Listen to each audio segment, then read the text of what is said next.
Yo. Yeah, I don't know why I went live, but whatever. We're here. What up? What up? Hi everyone. I don't know what we're doing. Am I high? Am I low? What is this? Woo, let's go. Yeah, I don't know. I'm going live and don't even have a plan.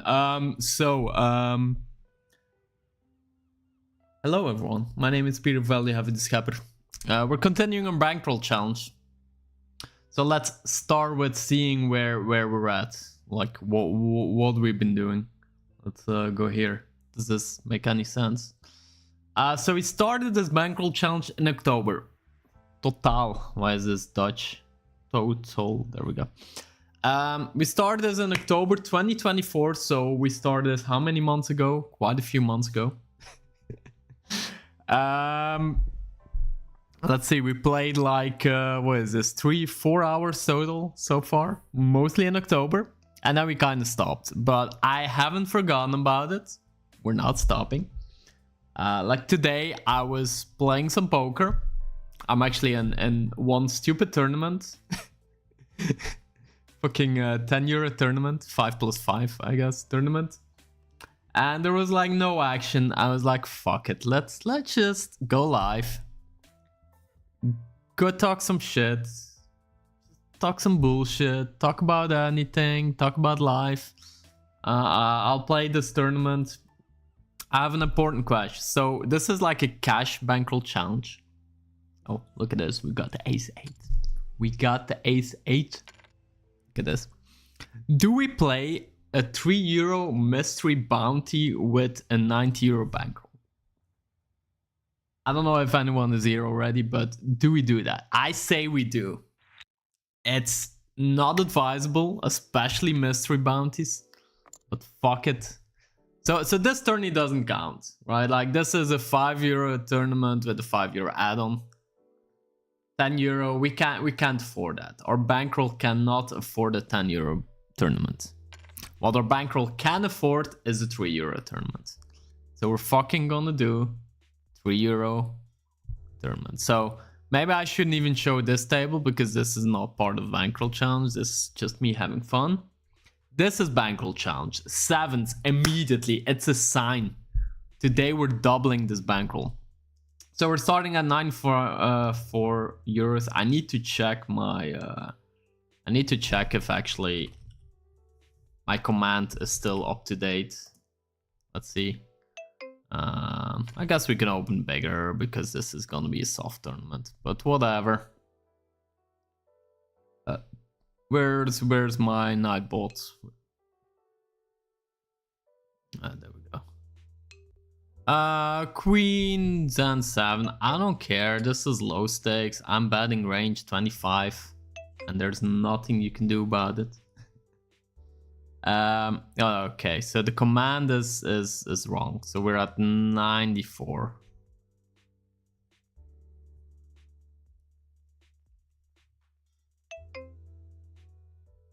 We get check raised. We're just folding, chat. We're for exclamation mark bluff heavy. There we go. So yeah, we're gonna do this. I don't know. We'll see. I kind of just want to talk a bit about stuff going on in the poker world, poker stuff. We're working on the side again. We're gonna have that back in the near future. It's kind of shit at the moment. I mean, fuck it, valueheavy.com. it's not ready yet, but whatever. If you want to have some information, it's there. All right, so we got king queen raise. We check behind on the flop. We're just gonna bet turn, bet river, and if this guy wants to call with ace high, good for him. I don't care. You can have my money. I mean, we're just getting good hands already. Like, what is this tournament? What's going on? The other tournament here, which again doesn't really matter. Are we all in? Ah, we're folding. We are folding. I mean, I guess there's... Nah, it's just fold against this. Whales on whales on whales. Everybody's going on. I should have jammed. Look at this. Look at me. I should have jammed. I would have lost actually. So I didn't jam. Good job, Peter. We get min 3-bet here with a6. We hit the flush. I'm telling you, this is the day we do. Oh, well. Yo, Fat Sunny, how we doing today? All right. What are we doing? What are we doing? I guess we're just calling. Like, you can jam here, but why? Why the fuck would you jam? We still beat bluffs, even though this guy's probably never bluff. I mean, let's just hit a 9 of hearts and don't jam and get called by aces. That's my goal here. 9 of hearts, don't jam, get called by kings. He's gonna have kings. Hey, we sometimes win versus king queen of spades, chat. Sometimes. Fuck off. There goes the bankroll. Thought you may do this on Unibet. I can't play on Unibet anymore. I moved about a year ago. Look at all these nice fucking hands. What is going on here? Yeah, I moved about a year ago to Austria, so no more Unibet for me. Unfortunately, I really like playing on Unibet, but it is what it is. We're now playing on Win today. I'm actually looking into playing on another site because there's not enough action. What is happening in these games? Well, we're just calling. I'm calling. Silent Showdown Twitch. How we doing today? Look at this pair plus flush draw. How are we gonna not win this one this time? Do I ever check raise? No. What about sizing? I think there's still so many inelastic hands. I think we have the best hand here very often. If we get jammed on, it's like, what the fuck? Fuck this game. But we're not gonna get jammed on, right? There we go. So they can have a few 7x. We don't really get called by worse here when we bet, I would say. So I'm gonna check, and I'm definitely gonna consider calling if this guy does anything. So let's see. Do you have it? I mean, this guy is most likely to have a 7. He quite quickly bets spots. And this guy, yeah, now he folds, right? I mean, I'm just confused what this guy has. This guy probably has like a shitty bluff catcher, and this guy has a 7. Final answer. This guy has ace-5 of spades, and this guy has a 7. Told you. 7. Ace-7 of clubs. What did the other guy have? Let's have a look. I mean, it's kind of the same hand, pocket 8s, right? Like, I mean, it's the same value. It's a shit hand. It's a shitty hand. Like, what are we doing? What are we doing? So we had him. We had him. We didn't win the hand, but at least we knew what was going on. We always know what's going on. We're on top of the game. So this guy now still jams. If I had like Queen Jack suit, I would snap him here, but Jack 10 offsuit, not good enough. Not good enough. Why are we playing tournaments, chat? Let's open the 5 and L table. Fuck it. We're doing this bankroll challenge. How do I go to 5 and L? I mean, do I have some 5 and L action going? Okay, let's wait. 10 and L. No. We need 5 and L with this bankroll. There we go. Let's sit down. Sit down. €5 dealer. There we go. I mean, wait, where do we go? Why does this not work? Wait, can we actually?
Oh, okay. So when I go to the 2 table, I mute myself. That's bullshit. I don't know how that... Like, I don't have sound when I go to the 2. Okay. I need to get my shit together. So we're playing 5-0 against... I'm gonna assume 2 whales. I'm gonna assume 2 whales. Now, what are the odds? One of these whales has a flush or 6. It's very low. So what I'm gonna do is I'm gonna steal the pot. We're gonna steal this 15-cent pot. There we go. Taking it down. Don't be afraid to overbet. We're going for it. Do we limp along? Sure. People say don't limp. Well, I say fuck it, I limp. Do we donk? Nah. Just checky, take it easy. We have like mediocre hand. Now we have a decent hand, but it's 4-2 straight. So it's like, I guess we can bet. We can call the raise. We can try to bow it up. But yeah. Get a bit of value from a jack 10, you know. Whatever. Ace queen, let's get it. Oh, this guy left. Come on. We're not playing heads up. We are not. Let's find another table. In the meantime, we're gonna go all in with ace queen somewhere else. Same hand. Look at this. Same hand. Here we're all in. Is this correct? Yeah. We're gonna check behind. We have a lot of showdown value still with ace queen. Yo, thanks for the follow, Briskov TV. Appreciate it. This guy half pots it. I'm like, dude. Oh, all in. Queen. There we go. Hold. Bam. This is not for the bankroll, so you guys shouldn't give a shit, I think, about this one. Yeah, whatever. We're gonna raise it. Oh, that's small raise. It's fine. I mean, yeah, he's not calling anyway, right? After he half pots it. When people half pot it, chat, you go all in. You say no. And in this country, in this world, no. Not allowed to half pot. Oh, I need to. Fuck, there's so much I need to do. So yeah, I'm leaving this. I'm leaving this table. Fuck it. I'm not playing heads up. Why is there no action even on 5-L? What is going on? 2025. People are too rich to play 5-L, I guess. That's just the way it is. How do we keep hitting 2-pair? We're gonna overbet ski this. Fuck you. That's what we say. Fuck you. Okay. And we got a new table. So this is still our mystery €3 that we're kind of throwing away. This is kind of throwing away €3 of the bankroll. It is what it is, chat. It is. What can I say? It is what it is.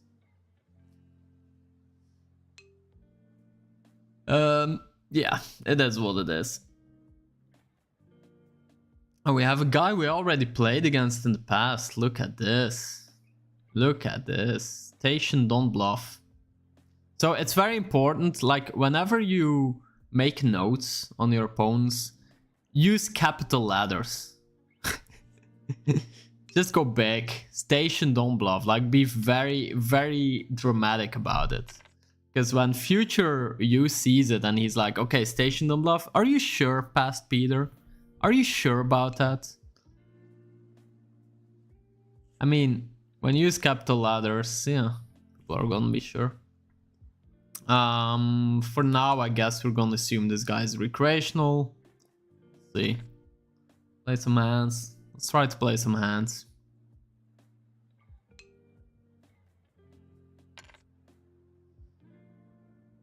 Okay, chat. I have some important news. Very important news. I am writing book. I said it. I'm writing a poker book. Now, I'll be honest, the odds of me finishing this book is like close to about 0, I would say. Very, very low at least. But yeah, it's I don't know.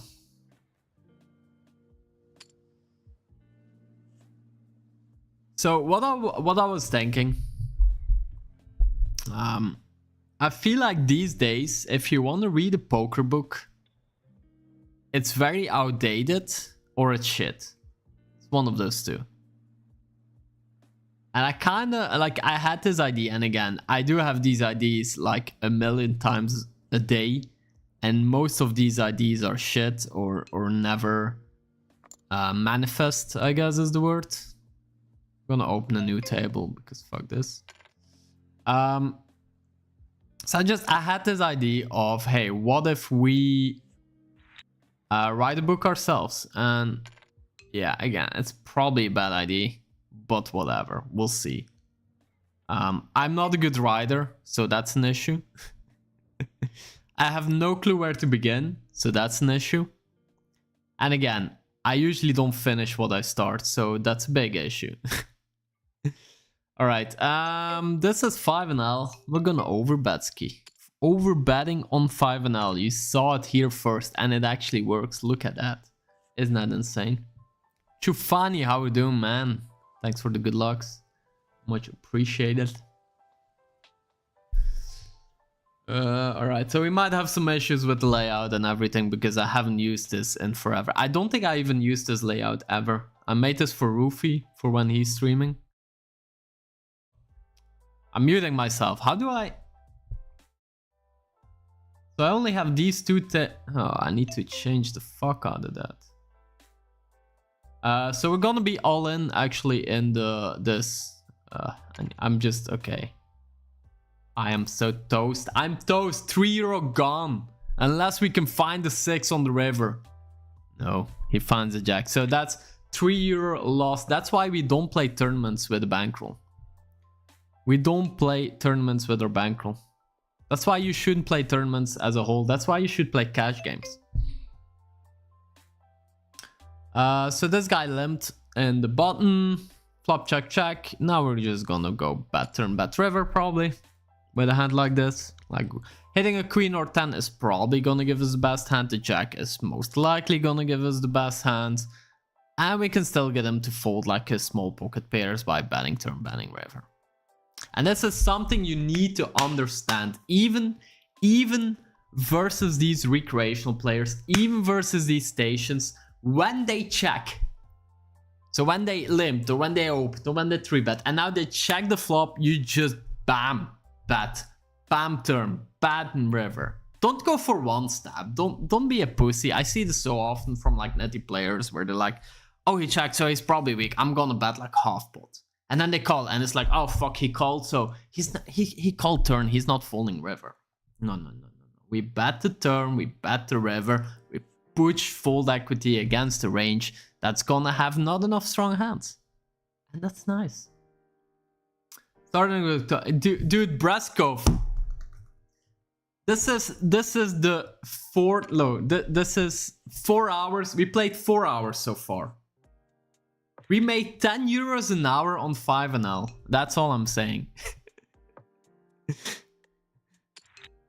I'm streaming as little as I'm gonna be working on that book. That's all I'm saying. We're doing this slowly. This is I should probably add this as stream number 5. Where's my bankroll challenge tab? I lost it already. I mean, it should be here somewhere. Yeah. So this is stream number. Wait. Yeah. Let's. Oh fuck. How do I don't. It's fucked up, man. Look. This is our spreadsheet bankroll challenge. We started 3rd of October, then we did 9th of October, 11:30. That's it. That's all the streams I've done. This guy with the donkey. Let's hit a 10. I'm not gonna try to bluff this guy, chat. Like, what are we doing, bluffing people? No. We're just gonna call, see a turn. We hit a pair. Pair could be good. Oh, does this guy just always have 7-6? I mean, queens is good, sir. Fuck this game. That wasn't for the bankroll challenge, so we don't care about that one. That was a random tournament. We hit trips. But this guy's like, I don't give a fuck. I don't give a fuck. about trips. I'm gonna bet 75. You might be tempted to jam here. I'm just gonna call. I'm like, okay, he can sometimes have a worse king, but he's gonna have some straights, some flushes. Doesn't mean I'm folding. Like, who am I, a nit? No. We're just calling. The guy has 9-8. What are we doing? I have this guy tagged as a nit. This nit is like, I don't give a fuck. I'm gonna bluff you with 9-8. That's not a nit. That's a... We call that like a spicy player. I'm gonna tag this guy as spicy. Spicy. I mean, I'm already doing one study stream a week. What do you expect from me, chat? What do you expect? I'm working 2 streams a week this week. I'm overworked. I'm burned out. Like, what do you want from me? Incredible. Incredible what you guys need. I streamed for 2 hours this week. Like, I mean, that's more than a 9-to-5 worker, basically, right? Like, I don't know what to tell you. This is crazy. What are we doing? No respect anymore in this world for people working 2 hours. This is hour number 3 I'm working. That's all I'm saying. Like, who works 3 hours a week? Nobody does.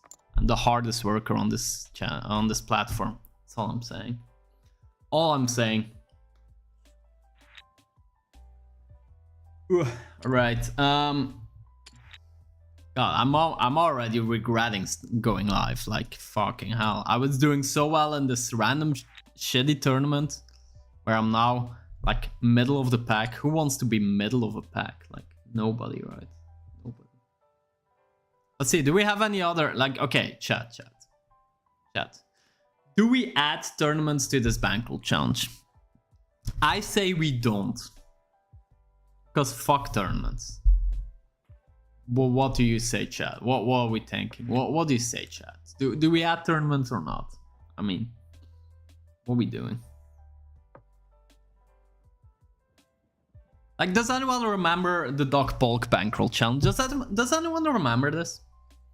Doc Polk was doing a Bankroll challenge where he was playing, I think, 6-max cash. Was it heads up? I think it was cash game. He was playing cash games. He was going slow as fuck. He was playing fucking 50 NL going slow as fuck. You know what the guy did? He played the tournament. He binked that tournament and he finished his Bankroll challenge. How is that a Bankroll challenge? Binking a tournament. That's just bullshit. That's just bullshit. That's just, look at look at 18-8. 15 hands, not a lot, but 18-8. What is that? It's ace deuce offsuit the GTO open. I don't care. I don't care if it is or it isn't. We're opening that shit. Is everybody in it? I mean, king 6 offsuit. When this guy is 17, 7.5, I'm opening king 6 offsuit. Like, what are we doing here? Like, we're not gonna open this hand when this guy is like, I'm only playing kings plus. I've seen too much shit in my life. Wait, what? This guy plays 50 NL. What are we doing here? I'm pretty sure this guy plays 50 NL, the MNMO, and he's on 5 NL. What are we doing? Did this guy go broke like me? Whoa. Is this guy bum hunting me? It's like, oh fuck, the whale is on 5 NL. I'm gonna go bum hunting on 5 NL. What are we doing? I'm already getting bum hunted by a 50 NL player. Like, jeez, fuck. I mean, what's happening? I mean, he's on every table. I just opened the table, he's on that table. Are you saying this guy's playing like 50 tables or something? Like, what are we doing? Come on, man. Playing your 50 tables, you need. Man. If he actually is aggressive, I'll respect it. I'll respect it. We have ace king somewhere. There we go. There we go. Ace king versus limp. We don't limp in this house. We don't limp in this place. Ooh, would you look at this? Schnuller. So we got this guy tagged as a whale. He has 53% of hands he's playing. So this guy has like a million ace-x. He has like 9-8, he has 10x, 7x, and Queen Jack, King Jack. A lot of hands that call like a half pot. Like this guy is not gonna think about. Excuse me? Excuse me, sir? What? 5x? Excuse me? Excusez-moi? What are we doing here? What are we doing? I mean, fucking hell. How am I ever good here? How do I ever have the best hand here? I mean, what are we doing? This is 5 and L, chat. Like, what are we doing? I mean, we need 35%. I don't know, man. So the thing is on the queen. Now, Queen Jack, he doesn't bluff anymore, right? King Queen, he doesn't bluff. King Jack is a straight. Ace Queen, Ace 10, Ace 10. I was gonna fold. I'm serious. I don't give a fuck. If this guy is like, I don't care. 5x flop, jam turn, I'm out of there. I don't care. I'm folding. He can have my money. I don't care, man.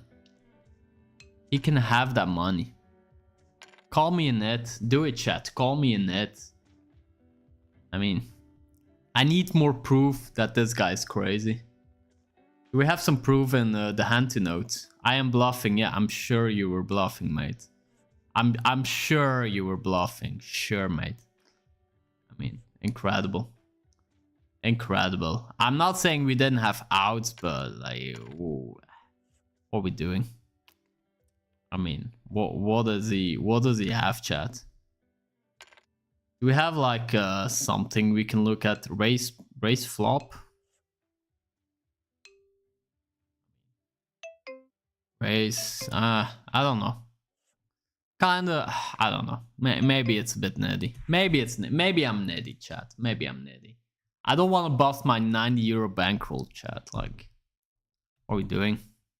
I should probably start sizing up a bit. I'm very used to opening like min raise from under the gun and hijack. I do think on these stakes we can go a little bit bigger.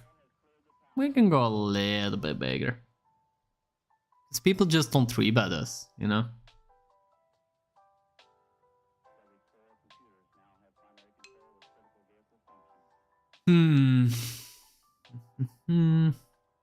Alright, so second pair, out of position. We're checking. Let him do something. Let's see what he does. He's gonna be very face up. So here, he probably doesn't have a queen. Probably doesn't have a strong draw. I still think with this hand, we just call. We can still go for a lot of value on the river if we want. We can still raise the turn. We can still... Do we raise actually? I think we do at this point. It's a little bit thin. But I think 10 is fine against this type of opponent. I think I'm gonna call and then donk a river. If this guy has a queen, be my guest. I think he has a lot of like 9x, 8, 7, 6s, and I don't think he's really folding on this run out. So I'm gonna make this an interesting bet for him. And then when he raises, he never has bluffs, does he? Fuck off. How do we get fucked here? How do we get fucked, chat? How do they have it? How do they have it? Incredible. Look at how we're gonna bust our bankroll. Yeah.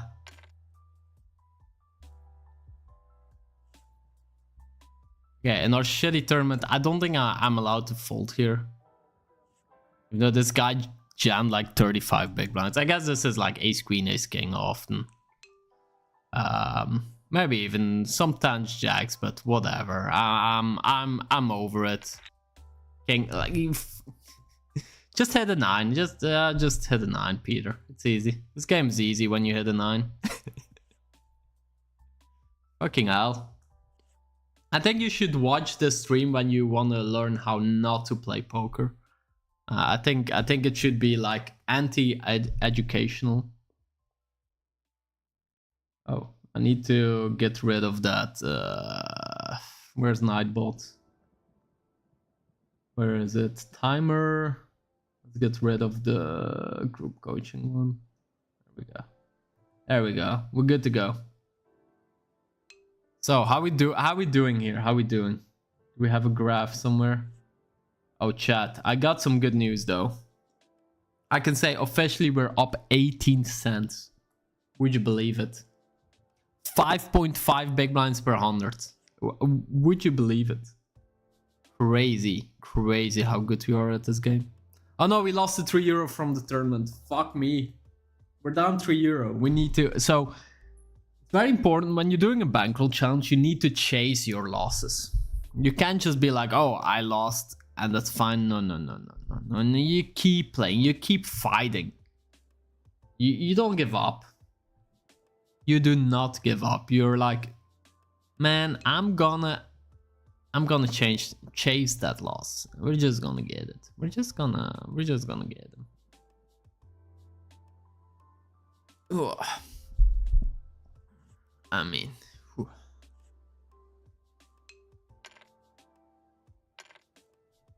What is today? Thursday? What are we? I don't know. I mean, whatever. Do we need some caffeine? I think we need caffeine. Okay, you want my hot take of the day? And this is coming from someone that used to drink quite a bit of... Well, quite a bit. Like, from time to time, let's say I like to have like a little... What is this spiciness? From the 19-8 player, he's like bombing it on this board. He's just bombing it. We're gonna turn this into bluff, chat. We are gonna not let this guy get away with this. We're not gonna let him get away with betting his king 10 and then checking turn.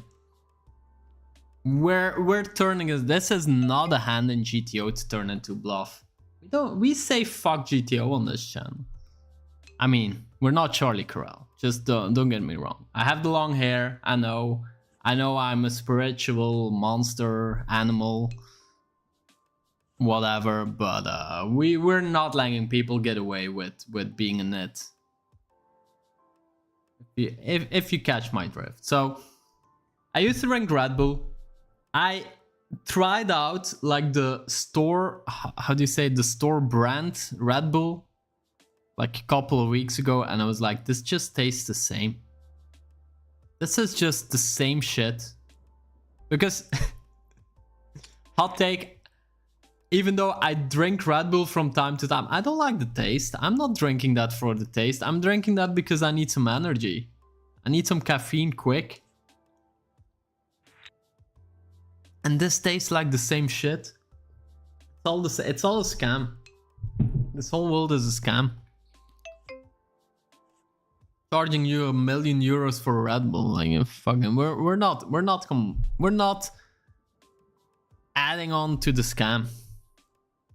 We're not doing that. I'm not gonna be part of this scam. There we go. That's my hot take of the day. Red Bull is overrated. See, my relationship with caffeine used to be, I used to drink Monster. Well, I mean, when I say used to drink, I had like 3 Monsters in a year. Is that used to drink? I guess it is. I didn't like Red Bull, but I liked Monster three times a year. Then suddenly I liked Red Bull more, because like also Monster, it's all shit. And then I drink like 1 Red Bull a month. And then I switched to like shitty store brand. It's the same. I mean, I do like a good coffee, but I'm too lazy to make coffee. Lazy streamer strikes again. Hot take though, like I feel like with everything with caffeine, I think also coffee, I feel like a lot of like coffee beans and shit, it's overrated for me. Now, okay, let's play this hand first. Now, I do gotta say, I am like an avid cappuccino drinker or latte, so I guess I don't even taste it. I'm gonna check this here. Like, not much reason to bet here. Check. Let's see what he does on river. Like, it's obviously not a great run out. When he bets like 4, this really feels like a queen. I mean, do we just say fuck you? What do we say to this guy? Do we just say fuck you? I like saying fuck you. I feel like I should jam though. Like, I feel like he can still call me with 2-pair, Queen X. I mean, I feel like with this sizing, he has a lot of 2-pairs and then Queen X. And I think I should go a little bit bigger to get him to fold those hands. I mean, we're just bluffing hands we're not supposed to bluff. I can see one of you guys like opening GTO Wizard, exclamation mark GTO to get 10% off and being like, ah, this is not GTO. Peter, what you do? You're not supposed to turn this hand into bluff. No. If your opponent overfolds, you're supposed to turn every single hand into a bluff. Everything. Unless you maybe beat a bunch of his bet. Ooh. Chat. Get the fuck. What we 5-L. Royal fucking flush. How? I mean, what the fuck? How do we get value? What the fuck is this? I mean, 420 big blinds. Well, everybody's gonna fold because we logged, but what is this royal flush on 5-L? How the fuck do we get a royal flush on 5-L? Like, can't we get this on 100-L? No, let's do that. The poker gods are like, okay, we're smiling upon you today, Peter. You're gonna hit that royal flush. And I'm like, thank you, but not on fucking 5-L. I mean, we'll take it. We need every single. We're gonna start with the check ski here, and we're probably gonna check raise ski. Who says that? The check raise ski and stuff. Like here, when this guy bets half pot, do we think he has a set? Meh, probably not. I'm raising.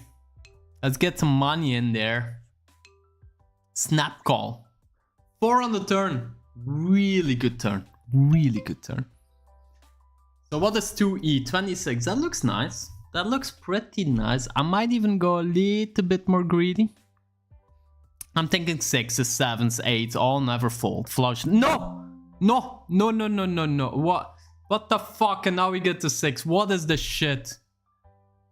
After the royal flush, we're gonna go small, 4th in value. Fold versus raise. Fuck this game.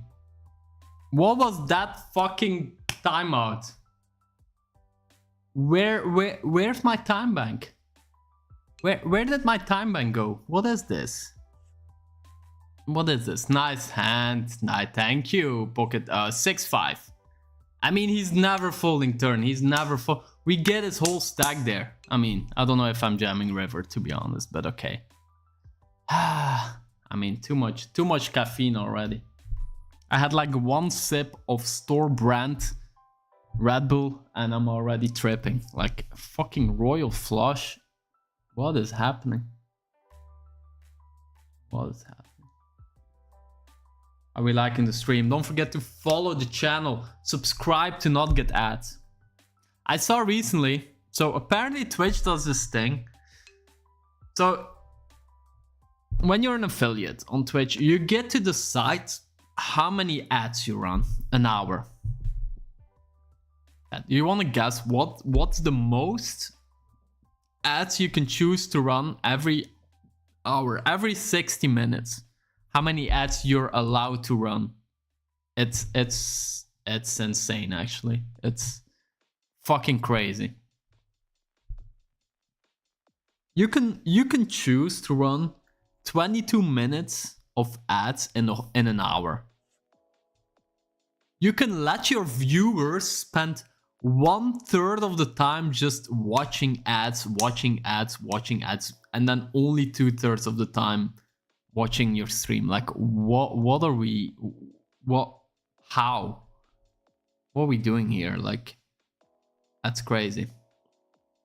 Now the minimum you can do is 30 seconds. So what do I do as a really good, nice person that's like, hey, I don't want to fuck my viewers. I put it at 30 seconds. And I did this for months, years, I don't know for how long it's been like that. Now, apparently, if you do that, your viewers or like new viewers, people that click your channel are, as far as I can tell, almost guaranteed to get an ad when they open the stream. How fucked is that? And if you need to do like minimum 1.5 minutes of ads so they don't get this from the start. So I had to triple the ads you guys get, so just so when you click the stream, you don't get an ad. Because when I'm watching Twitch and I want to check out the new streamer, or I see a title that's interesting or whatever, I click the link. If I get an ad immediately, I'm out. I'm out of there. I don't care. I don't want to watch a minute or half a minute of ads. I'm out. Oh, this is the 19.7.4 guy. Let's start that. This is like a nit regular. Everybody's a nit regular. What is this? Thanks to ad blockers. I mean, I have a bunch of ad blockers. I feel like they don't work anymore on Twitch. Sometimes they do, but I feel like what do I even have these days? I've had 2 different ad blockers. I have, what is this? uBlock Origin, whatever it's called. It's not working anymore. Oh shit. That's the reason I quit watching TV, money. Yeah, it's too much. Yeah, exactly. Exactly. I'm gonna check this behind actually. Little smudge of showdown. We can start bluffing turn. Lots of connecting cards. And now we just have an easy call against most sizings. If he bets the river, we just fold. I think that's a fine line. Oh, we hit the flush. Bam. Give it to me. If he's a thinking player, he will never think we have a flush, but he's a recreational, so he'll be scared of a flush, and that's whatever. Yeah, I don't know. Is this guy ever folding? I mean, he can have some 5x. Probably not. He can have some 7x, sure. I mean, I'm just jamming. I don't think I get called too often, but if he does have a 5, if he does have a 7, he's never folding. And I think a lot of his other hands just fold anyway, so... Am I even showing the... Yeah, there we go. All in. Adblocker struggles on most sizes. Yeah, exactly. And like, I don't mind paying for like Netflix and shit like that. I think I have like 4 or 5 subscriptions. I don't care. But for Twitch, I don't want to subscribe to every streamer. I mean... Let's go small. Like Netflix is worth it. You have shows that people spend billions on to make or whatever. A streamer is not worth €5. Now, if you do have your Amazon Prime, you can use it for free on this channel. Click that subscribe button. Give Jeffrey Bezos money to me. No ads for you. I'm gonna do more of these Bankroll challenge streams, obviously. Oh, look at that. Look at this sweet baby. So, this guy's a nit. I need to think a little bit about the net. He has like jacks, stands, some ace king, some ace queen suited. I mean, I'm calling, right? I mean, I'm calling, like... Yeah, just jam your jacks now, mate. Jam the jacks. Ace queen offsuit, he's jamming. He's like, I don't give a fuck. I don't give a fuck. Ace queen, I'm jamming. Bam. Give me that. How much is that? 15 euros in there. No, 10 euros, I guess. Whatever. Give it all. That's why we call. That's why let the nit. Well, I guess he's not a nit if he's stacking off. Excuse me. Guess he's not a nit if he's stacking off there. I don't know what's happening. Yeah, Adbrock the struggle on most sides these days. I do feel the same. I don't know. We had a set on a monotone board, so we're gonna be a little bit careful. Like we're not gonna go too crazy. I'm using very small sizings. Now, usually, like sets are pretty nice hands to be bluffing on monotone boards. Kinda where we kinda get him to fold like weaker flushes on the turn or by the river. I think when a guy is recreational, he's just never in a million years folding a flush. So I'm just gonna hit a full house, like... What is this fucking bullshit? Am I all in or... I mean, this guy has maybe at best like a weak flush. I mean, Ah, fuck it. I'm all in. I'm all in. I'm over it. He's recreational. He'll sometimes find a call with a weak flush. He has gone overfold probably, but I think he's overfolding versus any sizing, so whatever. I don't know. Yeah, that's all good. iPoker seems much more profitable than PokerStars, the maximum for table poker. Yeah, it's quite annoying. I would say this is quite profitable. Now this is win today. So this is like a separate pool of Austrians and Finnish people, I think. But yeah, also what I've heard in general, what I've seen from students playing on iPoker, it's pretty profitable. I play more if you add Zoom. That's true. That's true. You can add like for my students, what I usually recommend is do like 1 Zoom table and then 3 regular tables. Keep it nice on the screen. Maybe do 4 regulars, 1 Zoom. If you're really feeling it, maybe even 2 Zooms, but that's getting quite a bit much. 4 tables is quite boring. I do think like when studying, when learning, 4 tables is the max you should maybe. When you're still new to the game or whatever, but once you start getting used to certain spots, once you know kind of how to play a lot of spots, yeah, 4 tables is really low, and you need to start mixing other sides in or whatever. See if with Queen Jack something up. No, this guy's net, so whatever. 9-8 suited. Let's see. Right, how's the sound, music, all that shit? Because it's fine. Okay. 9-8 suited. I guess we can do some 3 betting, but whatever. Be fine. This guy snap checks.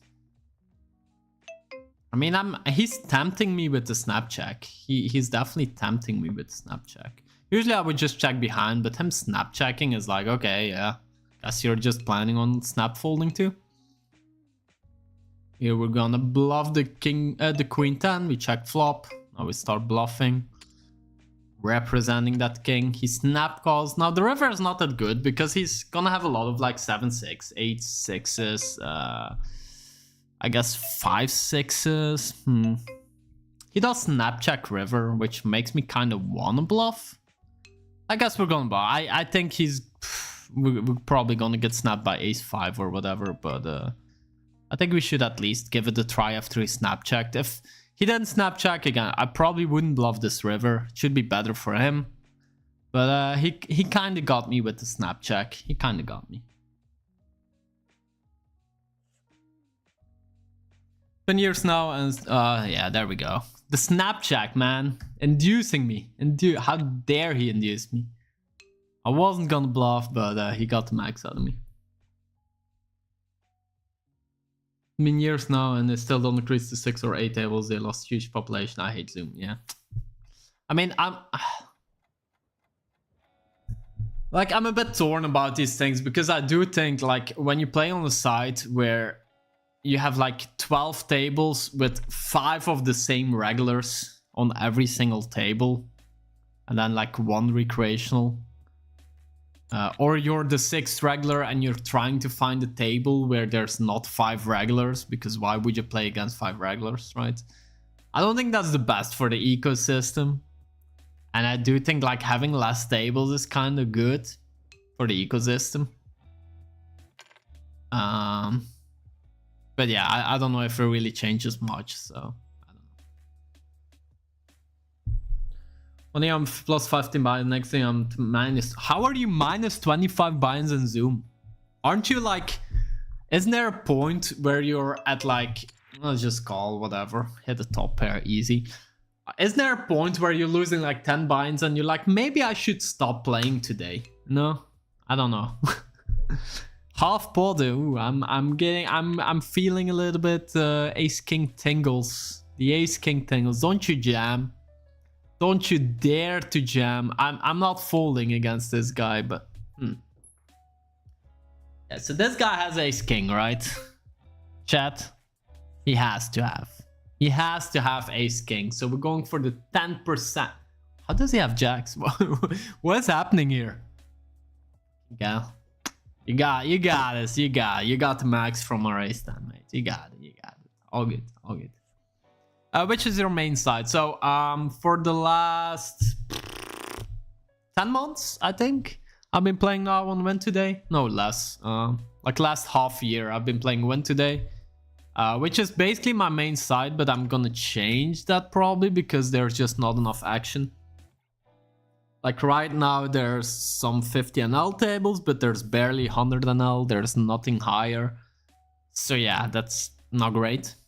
I used to, before that, I played for like, was it 6 years? I played Unibet. I love Unibet, but I moved to Austria and I can't play Unibet anymore.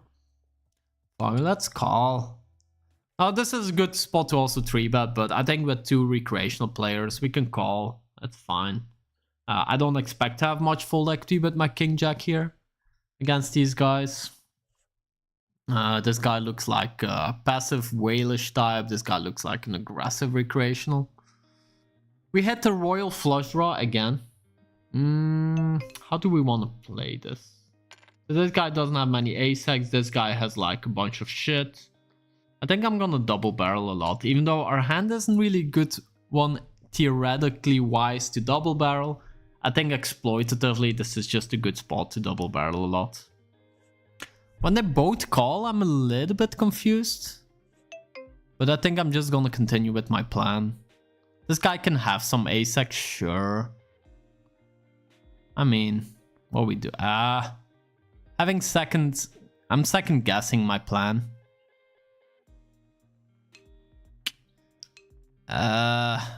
Fuck.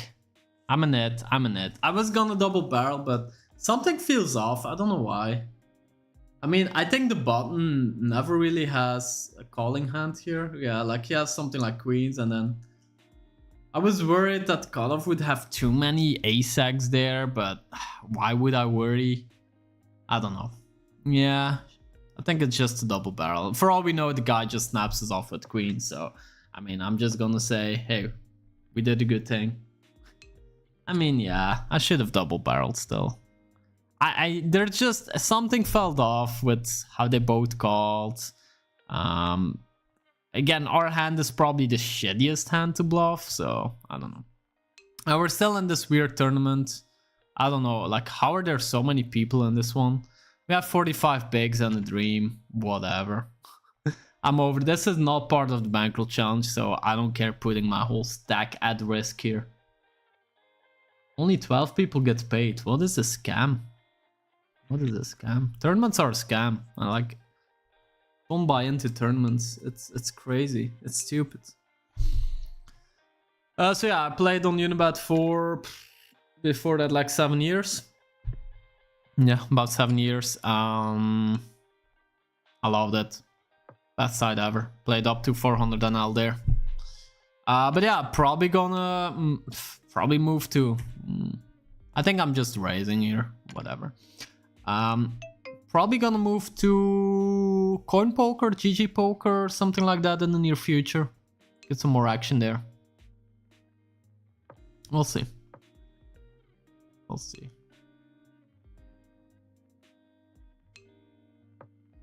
What is happening? What are we doing?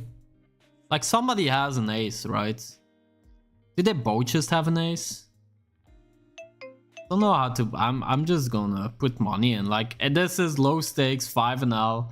People are putting money in. I'm gonna put more money in. Like, maybe we should smooth call to get this guy in. I mean, is he ever folding an ace? I don't know. What? How? What is that river? What is this? Raked. Dealer. They rigged it. God damn it. Unlucky. I mean, are we up? Are we up at least 3 euros? We are up 10 fucking euros, chat. 45 minutes, 10 euros. We are saying you can play 3 tables of 5NL and you can make like 12 euros an hour, 13 euros an hour. What are we doing? Working a shitty job and an office. If you are watching this in an office job, quit right now. I swear to God, you can make more money playing 5NL. Just go for it. Insane, insane. Do we have some drama going on? We have some stuff going on in the poker world. I need a bit of drama. See, Reddit poker or Twitter. What's better, chat? Reddit poker or Twitter to get my news? Reddit.com/poker. Right, let's. Wait, why is this not working? What is happening? Twitter? Reddit. Is it /r/poker? There we go. Let's get our poker news today. What's happening in the poker world? Let's go here. Bam. A throwback pick to a different time for poker. Wow. Wow, COVID. Anyone remember COVID times for poker? Weren't those the best days to play poker? Like, Jesus. Those were the fucking days. Everybody was playing online poker. There was just like money to pile onto money, onto money, onto... It was insane. Insane. Got two hands. Got two hands. Ace King. This. Something. Like, who cares about sizing? 2025. We can use all sizing. Solvers have told us we can use any fucking sizing. He went for a sneaky C-bet-ski into two people. They both call. I mean, do we need to bluff this? I don't know. Maybe check. Do we need to hear a call? I guess we sometimes... King 3, you're not betting river. What are we doing not betting rivers? I mean, 3-betting? Don't be afraid to 3-bet these offsuit King X in late position versus a late open, even though this guy is a fucking nit with 12% opens. I'm kind of scared here, but at the same time, if there's any person we can get to fold an ace, it's that guy. Okay, in our tournament, that's again not part of the bankroll, that I don't even know how we got here. We got a flush. Flushes seem to be good in this game. I've heard flushes are pretty good in no limit hold'em. We're gonna raise. This guy don't small, then bet small. He probably just has nothing. Like 5-4 or something, I don't know. Maybe we go bigger, just like if... I don't know. I think this is a good sizing. Like, he tanked. If your opponent tanks and then folds or calls, you made a good sizing. You did a good job. Pat yourself on the back. Good job. So, we're flatting here because it's a tournament, chat. Like, no, I'm not flatting this in a cash game. I'm 3-betting this, but this is a tournament. I can call. We're allowed to call in tournaments, right? Like, I don't know. Second pair. I mean, like, I'm not calling, chat. I'm sorry. I can't call. Too much money. Not enough to gain. All right. What else do we have in the poker world? What else is happening? Was this royal flush? I had royal flush today. I don't care. I'm not posting on poker Reddit. What is this? Doc Polk explain why club WBT gold is so soft. What is this? How do I? Makes it that way. Okay. Let me set the question. You guys and hear I have this? an excellent answer. Dan Jeff asks, Doug, this site is so damn soft. What is it about it that makes it that way? Okay. Let me set the table for you. Let me explain what's happening here, because I think it's important for us all to be on the same page with exactly why this exists, right? Because it truly is something special. This is like the Great Barrier Reef of poker. Basically, what's going on here is this site is only available to Americans and Canadians. So already anyone good at poker is basically eliminated. Wait. What are we doing here raising? What's going on, chat? I mean, 15-5 guy raises massive. I don't care that I have a gotcha on top here. So here we bet and it's like, I mean, is this guy ever folding? I don't know. Station, don't bluff. Oh. So that's why you read your notes, chat, before you start bluffing. That's why you read your notes. Don't bluff this guy. What am I doing bluffing the guy for some reason? Yeah, don't bluff the guy. Just don't bluff the guy. You can not bluff some guys. It's fine. Alright, what were we listening to? Now, you take the remaining people, and in order to be here, you basically have to watch poker vlogs. So now definitely anyone with any resemblance of life is totally gone. So you have all these vlog watchers that are using codes Brad and Rampage, whatever it might be. Is he right? And they really like watching 1-2 at the Bellagio, or 5-10, or 20, maybe like some high stakes, whatever they like watching. I don't really know, guys. I'm not really a big vlog guy. We've heard my stance on this. So you're left. Well, how does he have a stance on vlogs? Like, it's vlogs. It's what. With American Canadian vlog watchers, and the highest stakes is 248, and you can only deposit $2,500 a day. So you are left with people that like vlogs in places like Wyoming and Mississippi and Florida, and these people come together and somehow manage to find a credit card, and then somehow manage to put the right numbers into the site. I think we can all imagine the types Okay, that's kind of funny, maybe. of people that we're left with. You're not going to have any Euro pros, not even allowed. What is this You're run not out? going to have any real pros, the stakes are too low. You can only one table. This site is a bunch of one-tabling mouth breathers who are watching vlogs. People probably have vlogs up on the side while they're playing. Maybe that's what's happening. They're watching their vlog and they kind of forgot about the hand at play. So anyway. Right, so do we win here 11% of the time? It's probably close, but whatever. What the hell is this guy doing? He gets the yellow tag. Yellow tag. I don't know if my tags are in here. Exclamation mark tags. I don't know if that works. Whatever. It's kind of funny from Doc. I love that he's streaming again.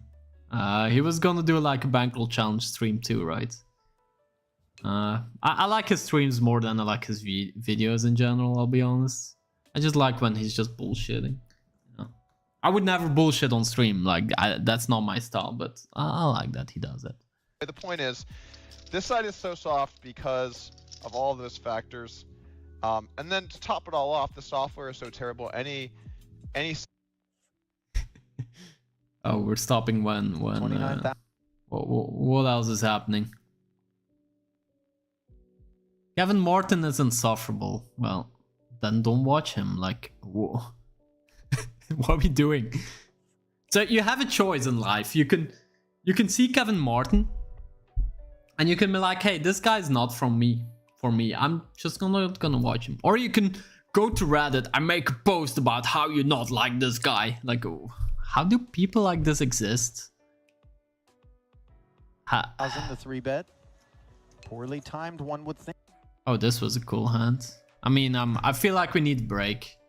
Let's do some chat. Like you care about as if you guys care about the strategy here. We're playing 5-0. We got it in with aces and got 300 big blind stack. Like, I mean, it's not that difficult. I mean, I honestly think the most important thing, like, I know a lot of people who are like Microstakes players, they're struggling, they're like, I can't move up, this is so difficult. Discipline.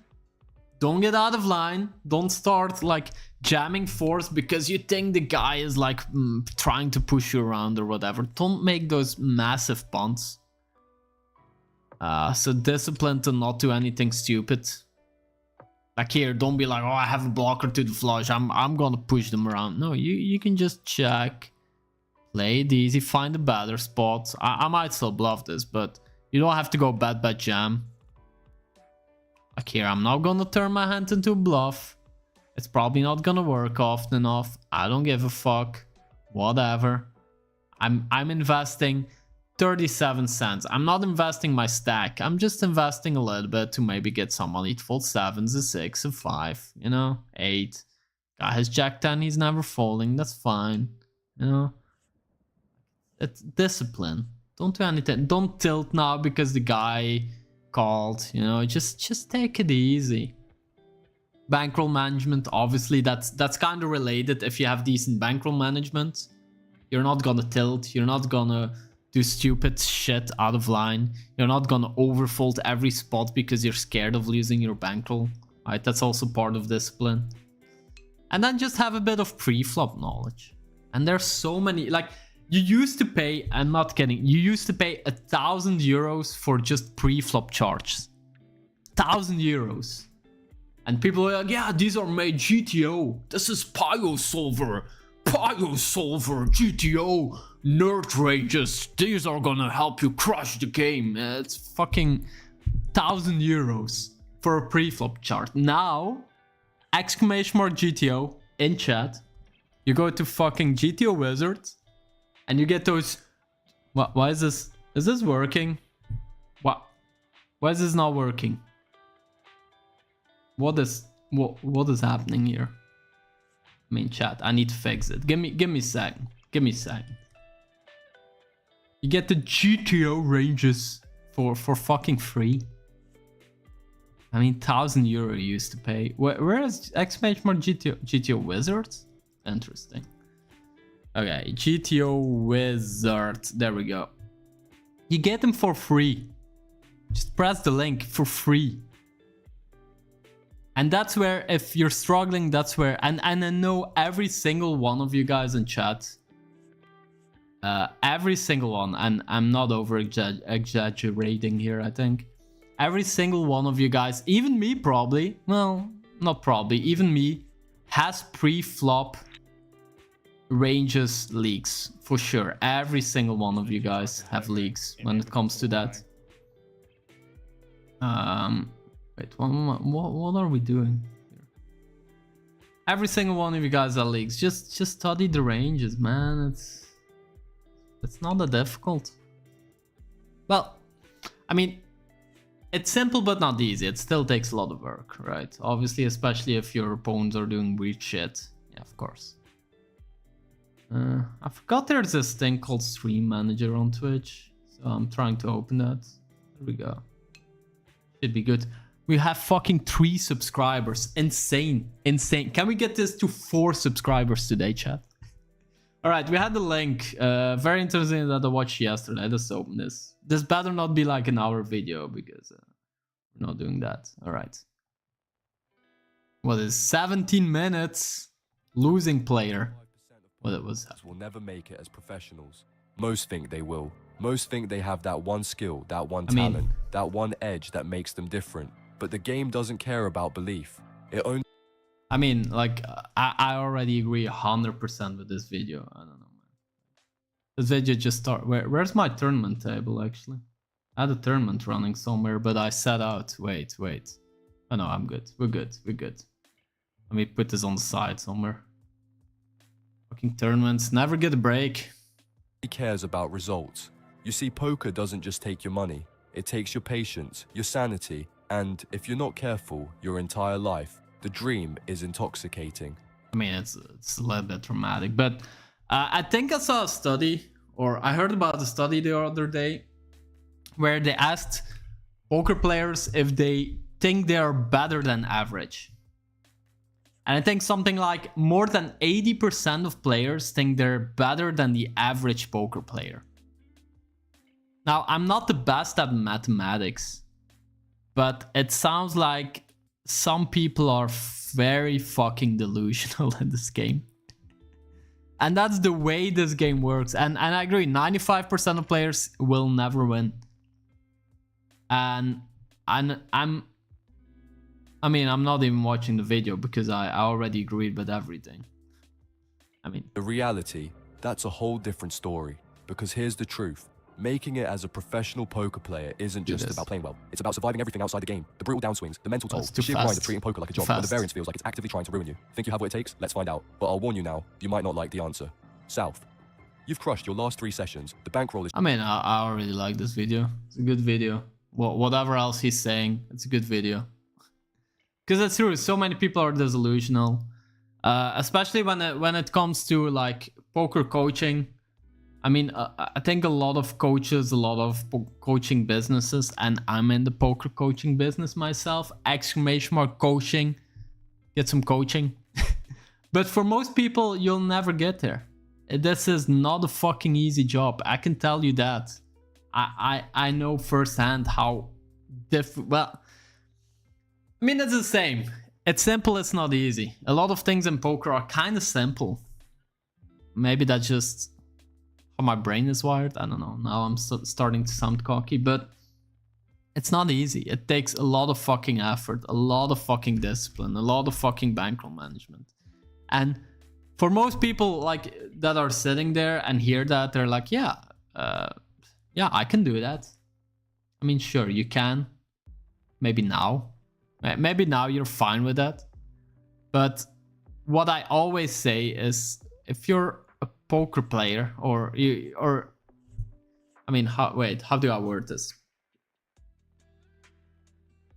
I think the only way to know if you're a poker player or if you're made for this is once you're a full-time poker player and you have your first losing month of poker. That's, I think, where the poker players get separated from the people that will never make it. And that's a bit of an issue because like you might be playing this like in your free time, semi-professional, just recreationally, and you might be like, yeah, I can deal with downswings, I'm fine with it, right? Maybe you can't, and then you definitely are gonna have issues. But yeah, maybe you're like, yeah, I can deal with downswings, I'm fine with it.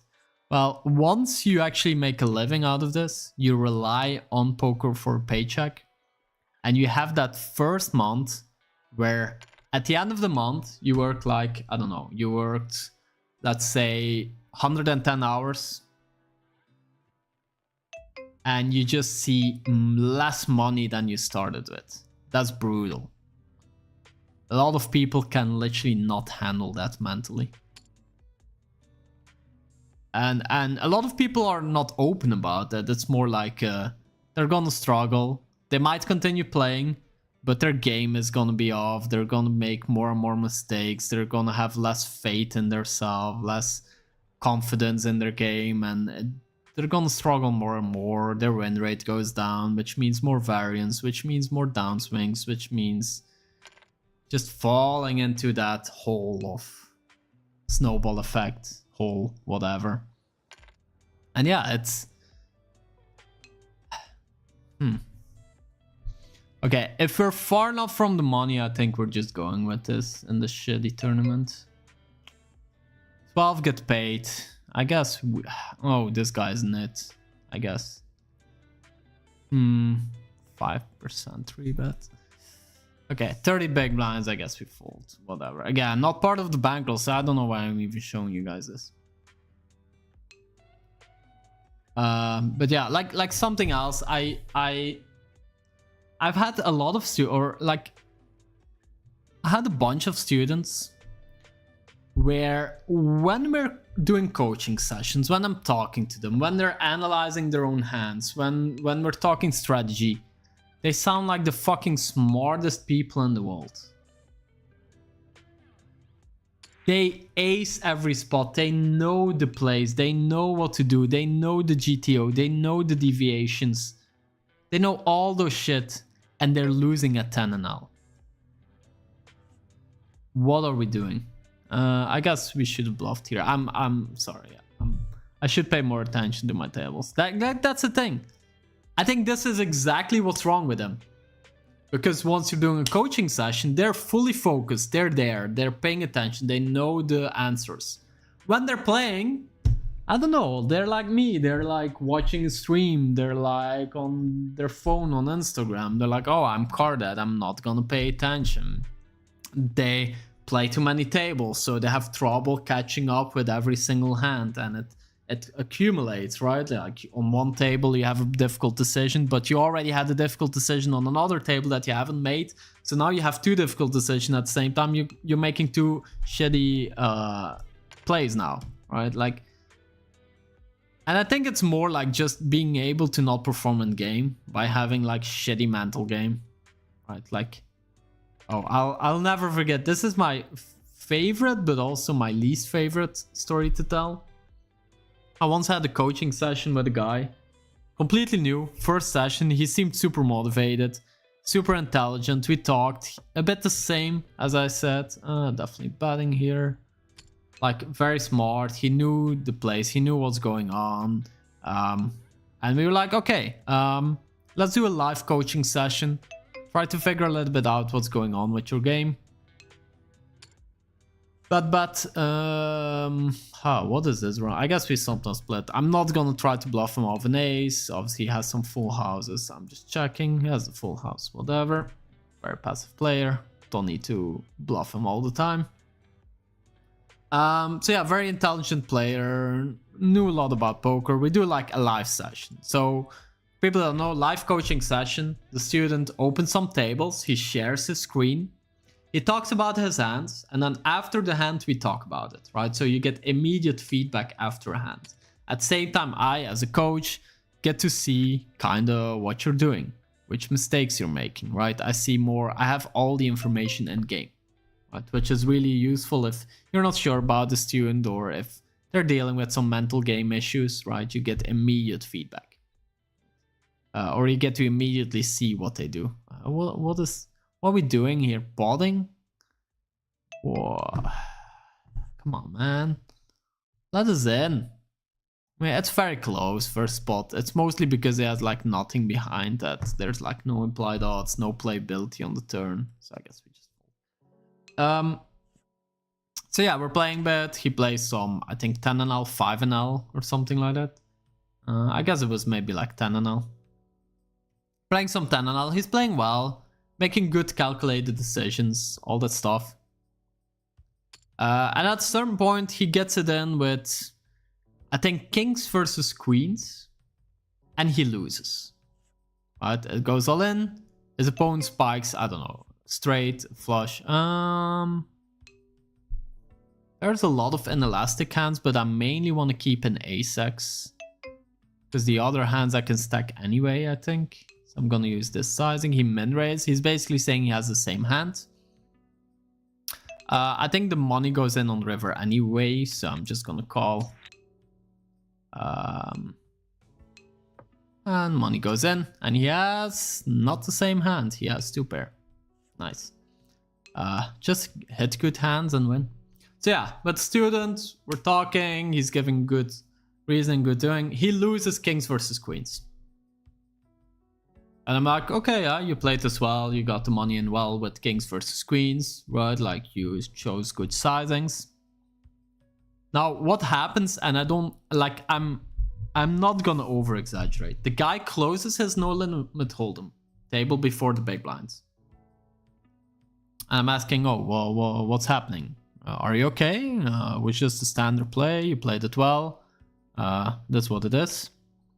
He goes to his lobby, like, he's basically, it's kind of scary. He's kind of not talking to me at this point. He's just doing stuff while I'm talking to him.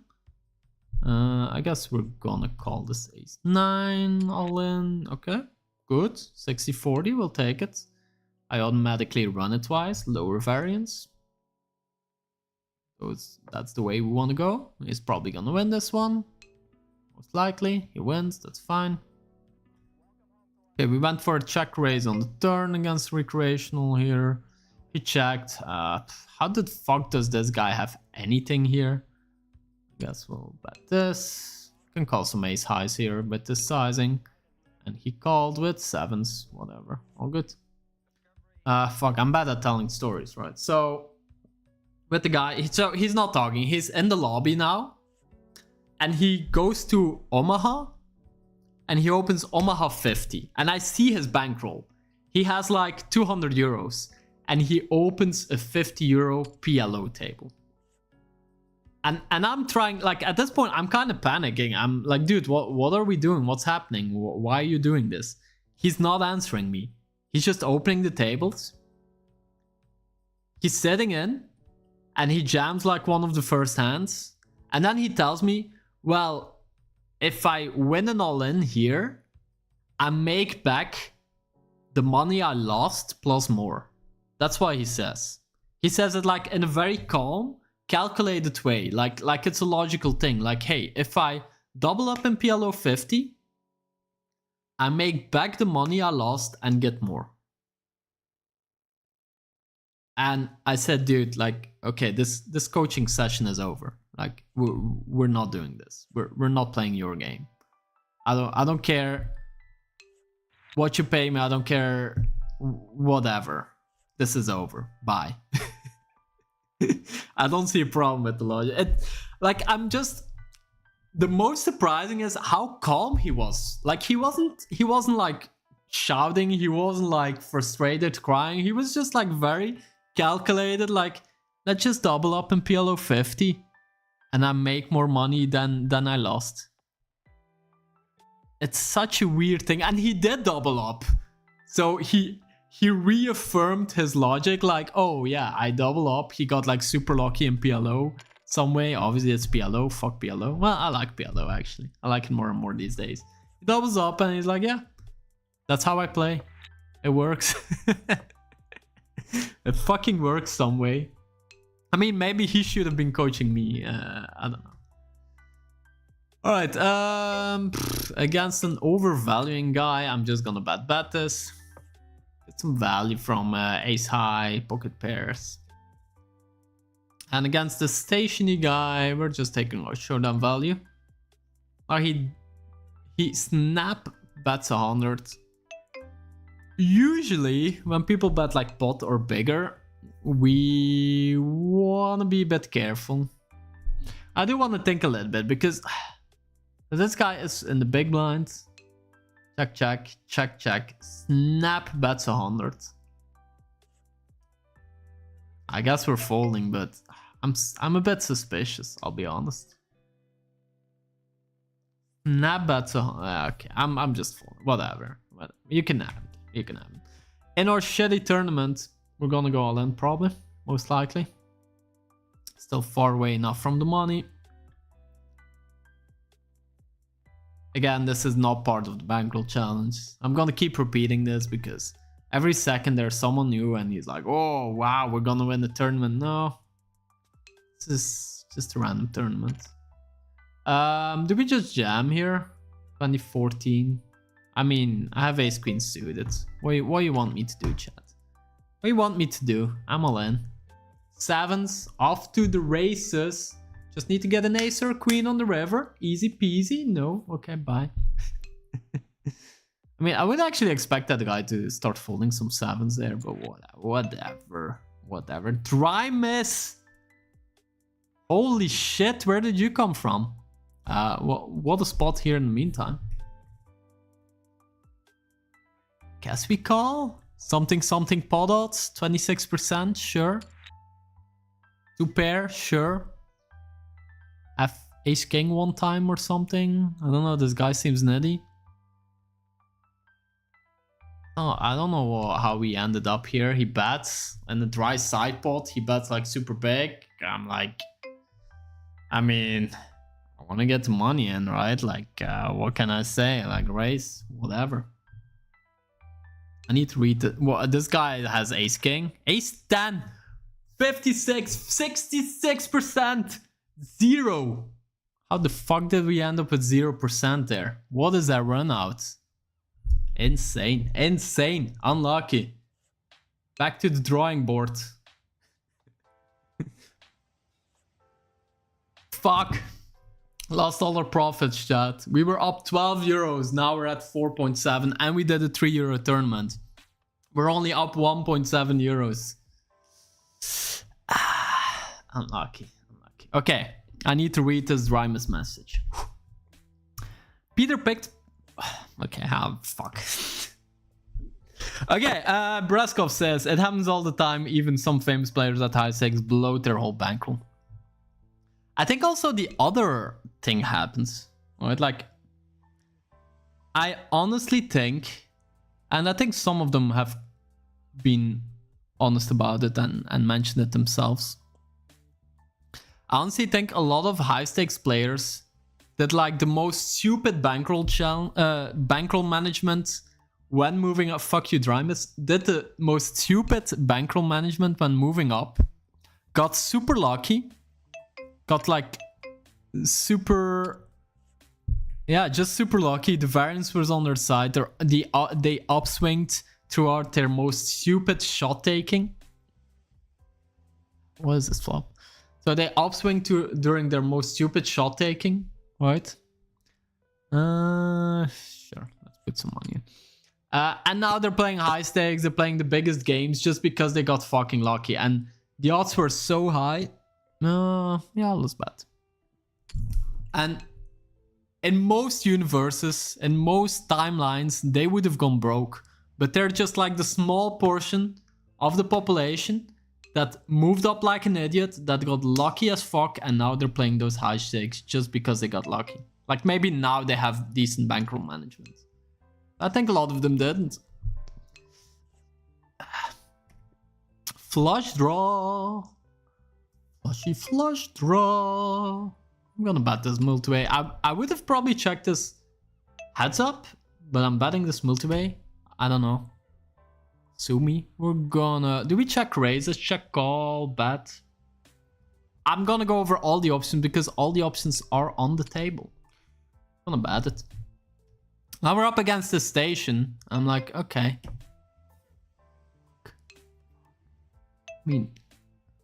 I mean,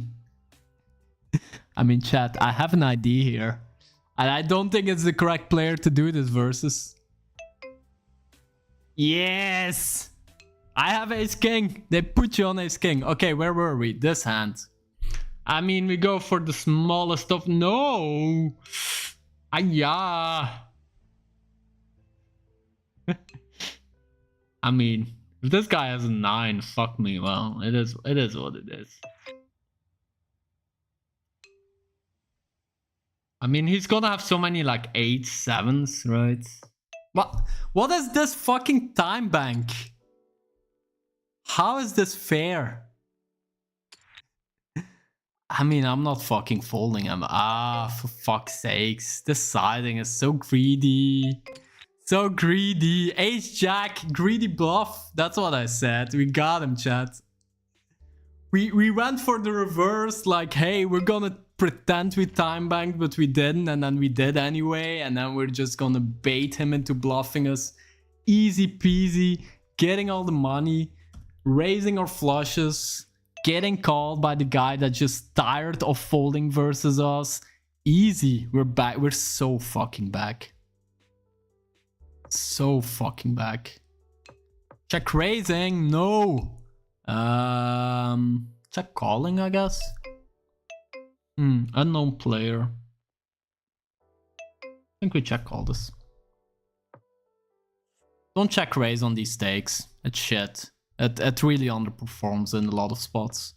We're just calling. If he has king x of spades, so be it. He has 8-5 for the nothing. That's why we check the river. Like, you could look at ace queen and be like, he doesn't have many king x. I can value bet. No. Give him a chance to do bluffski. Give him a chance. That time bank helped me so fucking much. So fucking much. This is win today. Like, I mean, pocket coffees. Aren't you a smart person?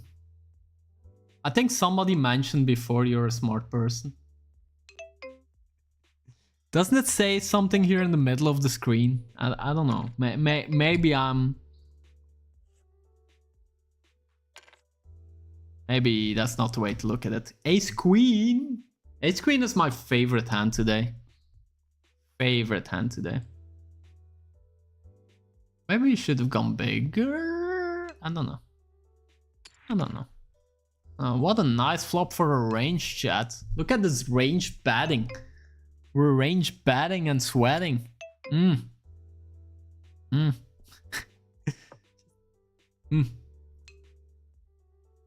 Range betting and sweating. Are we all in on the turn? That's the question. We shall see. We shall see. Yeah, fuck it. Take my money. Take it. You can have it. King, queen. You good. Take it. Give me jack or an ace dealer. Nah, jack's fine. Why do I like?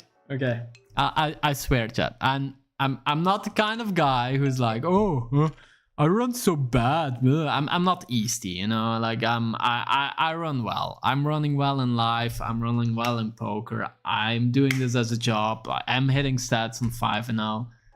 Guy donks. I'm like, whatever. I don't care. Race. Like, you're never folding. Now the straight gets there and he's gonna donk again because he has a straight. And we're gonna call and hit a full house. We don't hit a full house. Also the flush hit.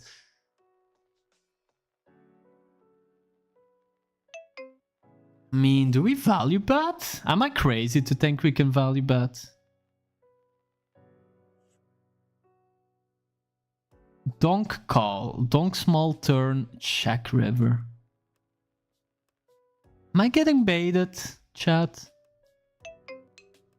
I mean, we have 10-9. Of course he has fucking 10-9. Ah, I should have went for the 10 value. Like that's a spot where I think it's never a value bet in theory, right? What is in theory anyway when you're playing 5-0? I don't know. Just value bet these guys. They're not folding 2 pair on a 3-2 straight, 4-2 straight, 3-2 flush board, whatever.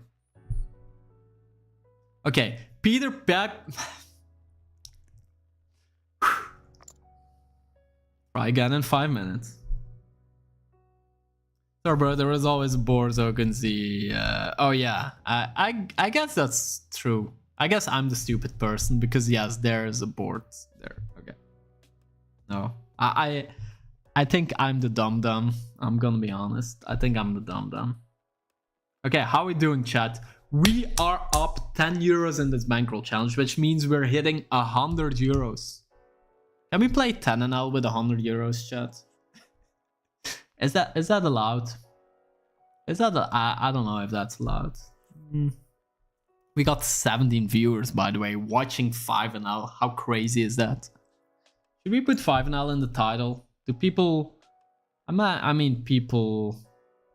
Let's see. People like that, I think. Let's change the title. Let's... What is this? 5-0. 5-0. Bankroll challenge time. Something like that. Is this even educational? I don't know. More fun staying at 5-0. I kind of agree. It's kind of fun. How many buys do you think is allowed to shot? So, bankroll challenge, bankroll management. I think. I mean, I do feel like I have a little bit of a different view than most people when it comes to bankroll challenge. I do agree with Fat Sunny, right? Like maybe not with 100 euros we're taking a shot, but let's say we have 150 euros. Take like a 2 buy-in shot at 10-0, or have 3 tables of 5-0 and 1 table of 10-0. Right? I feel like a lot of people think very autistic, where it's like, now I'm playing 5-0, I reach this point, now I'm playing 10-0. Right? And kind of the problem when you do that is that immediately all your tables double up, right? Immediately all the variance goes up because your win rate probably is lower. Immediately the swings of money feel a lot heavier, right? Because there's a lot more money you win or lose, and for a lot of people that's an issue. And a lot of people feel like once they move up, they don't want to move down. They don't want to move down. And that's the biggest issue. I think so many people are focused on when do I move up, and not enough people are focused on when do I move down. Most people don't have a plan. It's like I move up and then, okay, now we just wing it. And then they go through a 20 buy-in downswing and it's like, I guess I need to move down now. But you should have moved down like 15 buy-ins ago, 17 buy-ins ago. So I don't think we should YOLO, but I do think like, yeah, just start opening a new table. Like, I don't know, depending on your poker kind, sometimes you can see that you have like a high VPIP table where lots of money, like a high average pot on a higher stake, yeah, take a shot on that table, right? Like on When Today, you see that also in the lobby, like, hey, there's a table where there's like 50% people going to flop or whatever, or yeah, massive pots. Yeah, take a shot. If you lose the shot, whatever, close the table. If you lose that buy-in, close the table, go back to where you were playing. Right, that's fine. It can be more, I feel like things can be more fluid, can be more fluent, can be more, I don't know, how do you say it? Slower. You don't have to go, like there doesn't have to be a hard line of here is where you move up.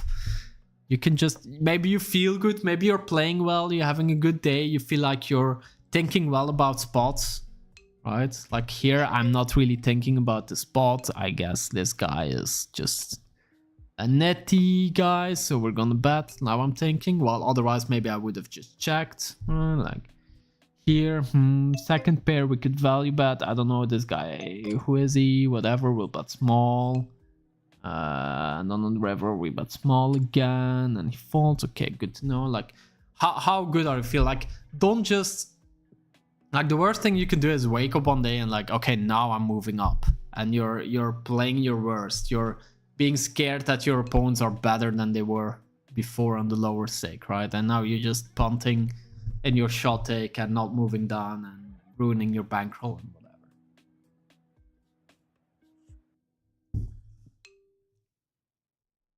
whatever. Noob tables are anonymous until you place your bet. Yes, but still, like seeing in the lobby, like for me, I don't know how it is on other sites. On Unibet I didn't have that, but I see like players per flop.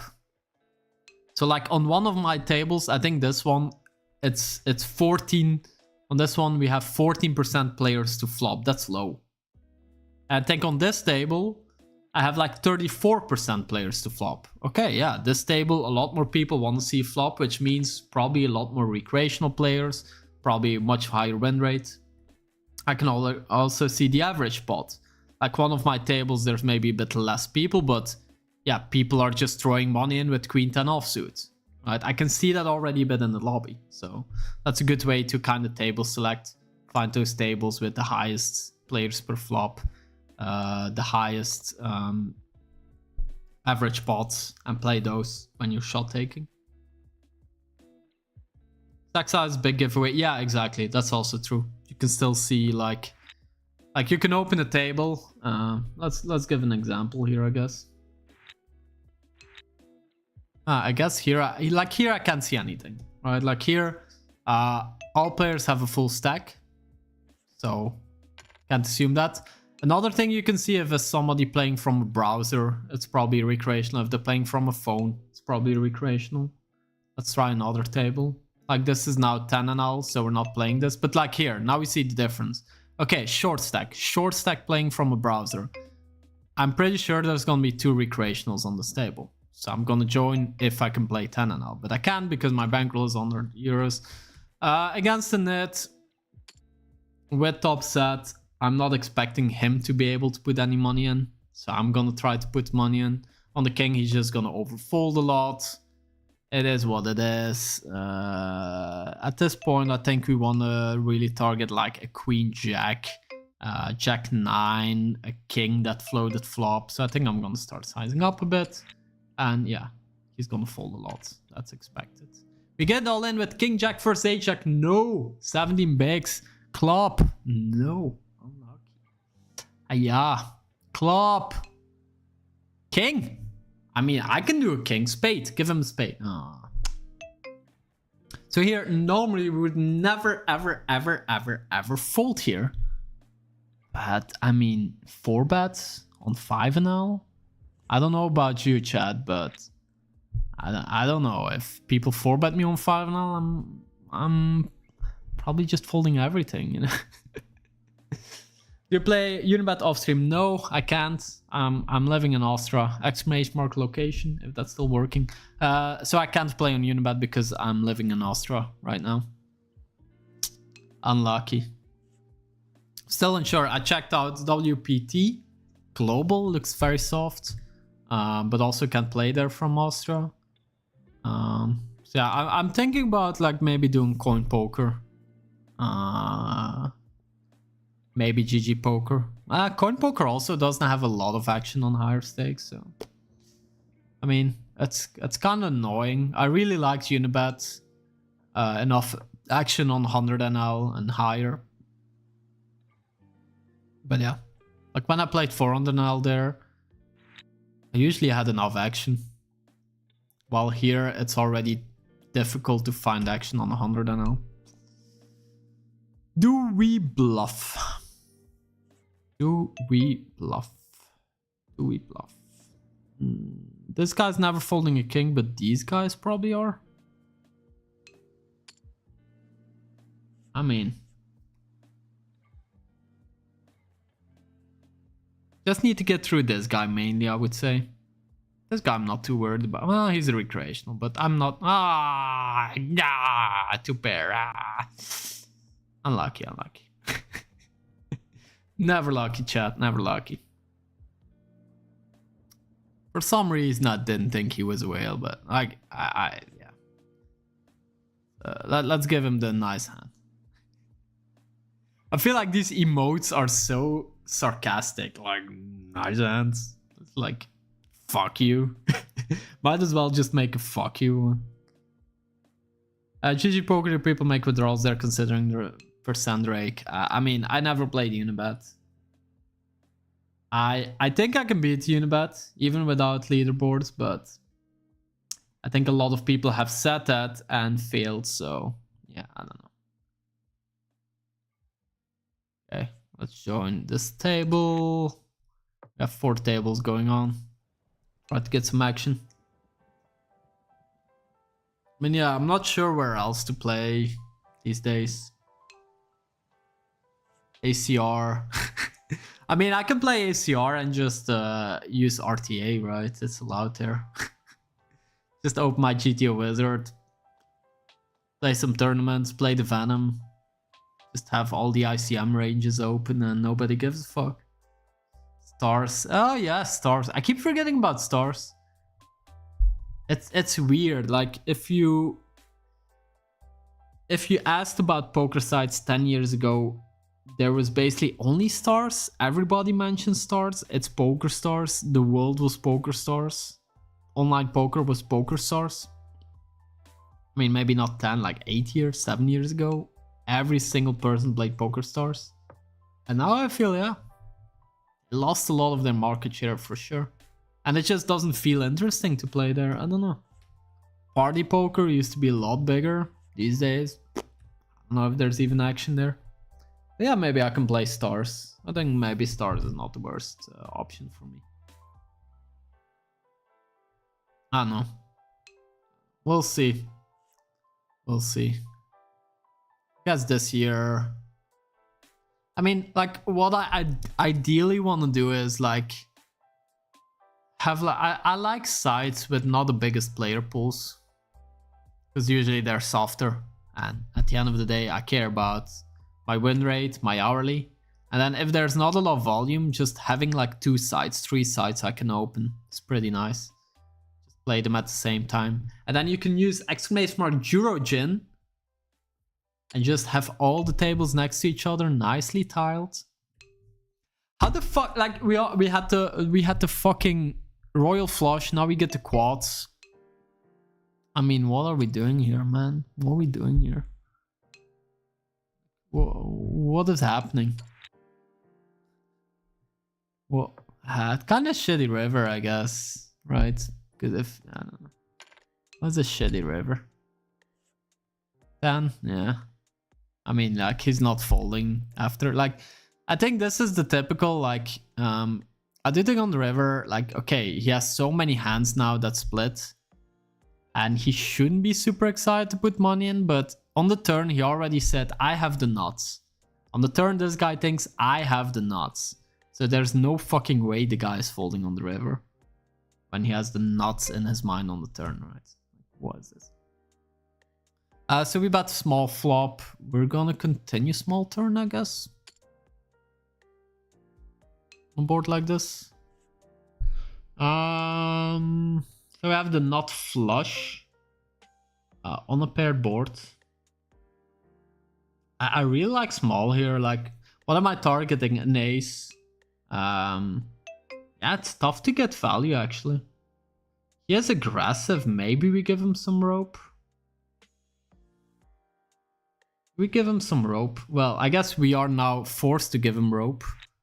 He had the jack. Come on. How do I get more time back on this side? I mean, usually I don't have this issue. This is, for me, this is when I'm streaming.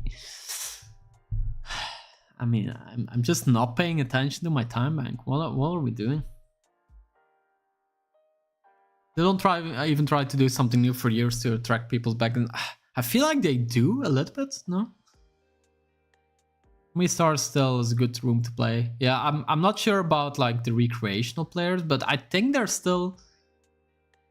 Okay, this might sound weird, but let's say the older generation, the moneymaker boom generation, I think still has a lot of affection, still really likes PokerStars, or when they think poker, they still think PokerStars. So I do think there's, from that generation, still a lot of recreational players playing PokerStars.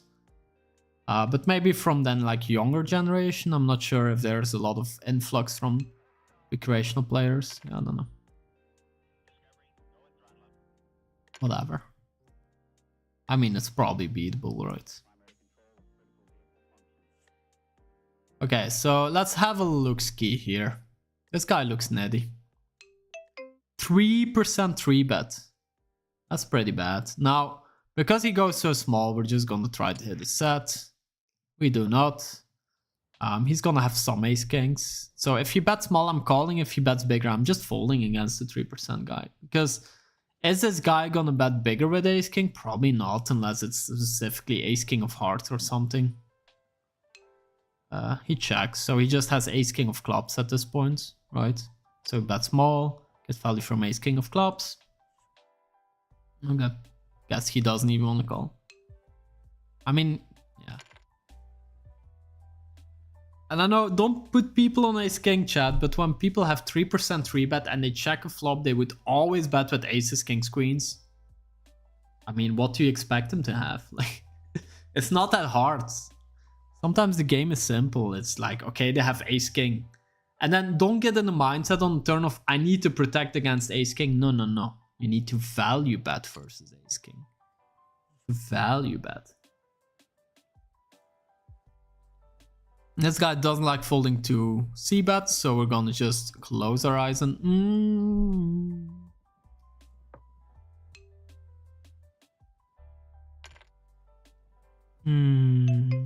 I might hero call river, actually. Yeah. Unless he goes huge, I'm probably hero calling river. Okay, now we win a lot. Yes. Okay, we get in a super spot. I think that's the first time we got in a super spot. So we 3-bet big blind first button. The guy called. Jack, check 9. Yeah. I mean, bet small, continue on the spade, otherwise give up. He snap calls. Which means he doesn't have a jack. But the problem is he can have a lot of other hands that are just never folding, right? We might still bluff the river, but I don't want to bluff this turn. Shitty turn to bluff on. And we just fold. Like, his sizing is over bluffed. No, we cannot chat. We can, don't, no. We're at it. We're gone. You can have the spot. We don't need to win every pot. Yeah. Is this guy stream sniping? Feels like stream snipe. Feels like stream snipe. Imagine we raise and then he calls with like 7 high. Whatever. What's the time? How long have we been doing this? Almost 2 hours. What do we think, chat? A few more orbits and then we call it a day. 210. Feeling more productive these days. Pretty nice. Okay, let me look. Is there a bit more action on higher stakes at this point? No. Wait. There's some tables. I can jump in a little bit higher after this. There's a little bit of action. Sure. I might do that. I might close the stream, take a little break, maybe go for a little walk, then continue playing off stream.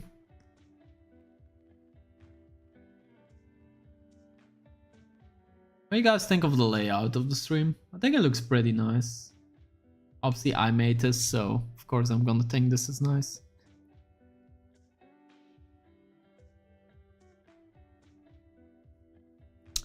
Alright, 3-betting a net, which means we're gonna bet.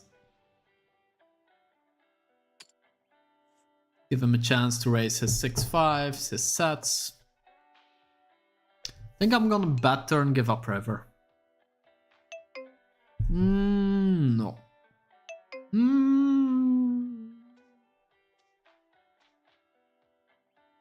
There might be some rivers I'm bluffing on, like a heart, I guess. Snap causes. Does he just have 5-6s? No, he doesn't call that pre-flop, does he?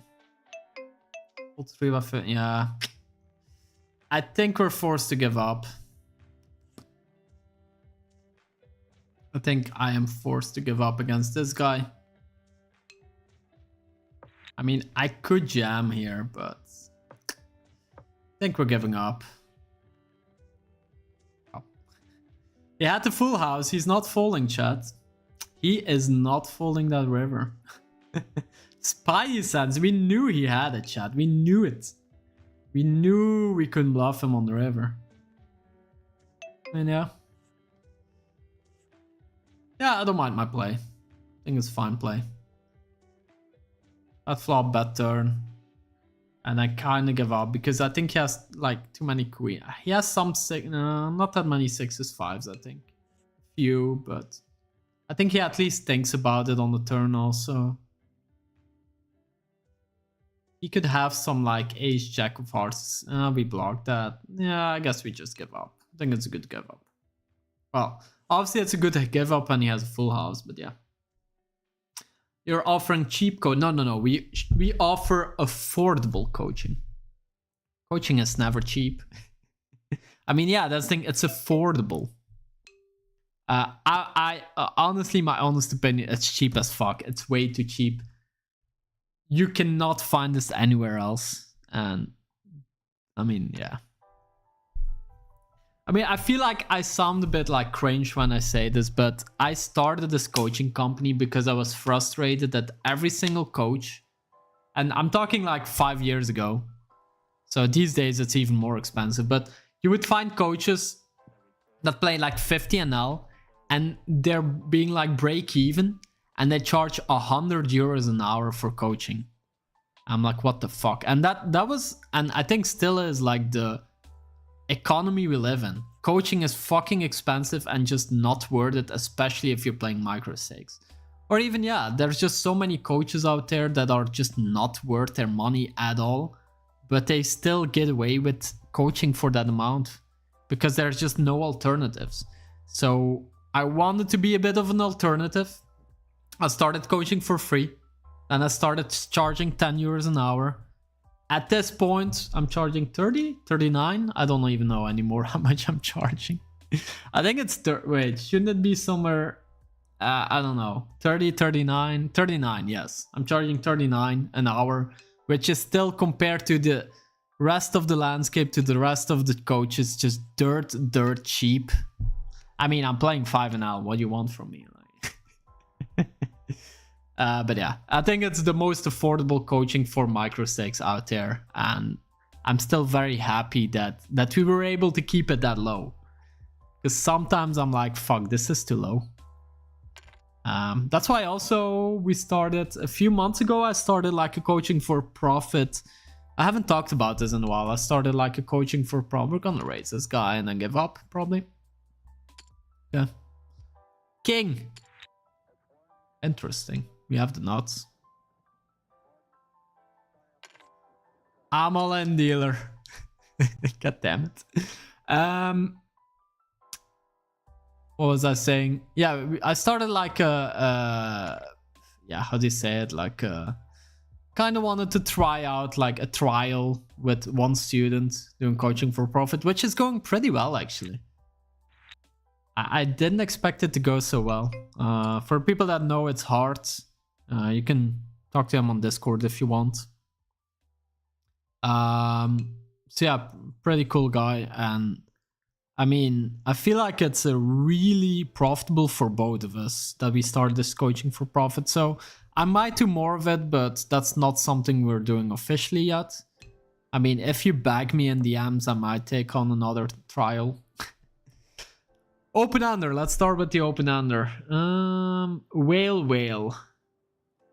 Bet turn, bet river, I guess we're gonna do. Did we get men raised? Did we just get fucking men raised? Well, let's see a 4 of diamonds on the river, I guess. Not a 4 of diamonds, we're just check folding. Is coaching one-on-one only super? So you are the second person that's been telling me that recently. Okay, I need to... I need it. We're not bluffing this. I'm out. I mean... I don't know if it's me, but... Okay, so... I do have to say I changed this recently, but when you go to our Discord, when you go down, you see rules, announcements, and then with fucking alarm bells coaching info, you click on it, you get all the information you need. Price 39 euros an hour, price 65 euros an hour, only 50 for packages. Like, how is this difficult to find? I don't know. Am I going crazy? Does this, I don't know, maybe the whole Gen Z has trouble finding stuff? Trouble reading? I don't know. Only, oh no. Are you kidding me? Are you fucking... There's no way. There's no fucking way. There's no way. Are you fucking kidding me? I'm such a fucking... How did that happen? How the fuck did I do that? Jay, you are a lifesaver. How the fuck could people not see? When did that happen? I am so confused. I am so very confused. Okay, that's on the... Holy shit. Imagine the amount of students we could have had. We could have been the biggest in the world. We could have conquered the world by now. How does that... I just can't see which scenario I would ever do that. Why would I ever make that invisible? It doesn't make sense. I need to do some digging. I think we've been infiltrated by probably Jonathan Little. Might have been Black Rain. Might have been Duck Polk. I'm gonna guess it's Jonathan Little that made that invisible. How the fuck? Yo, we're gonna man race. I'm tilted now because of that. I'm tilted. Men race. This guy ever folding anything? We'll have a look. We'll have a look. We'll have a look. Are you folding something? Are you folding 6? Queen 6 is good, sir. Queen 6, you can call. You have no delay on, yeah.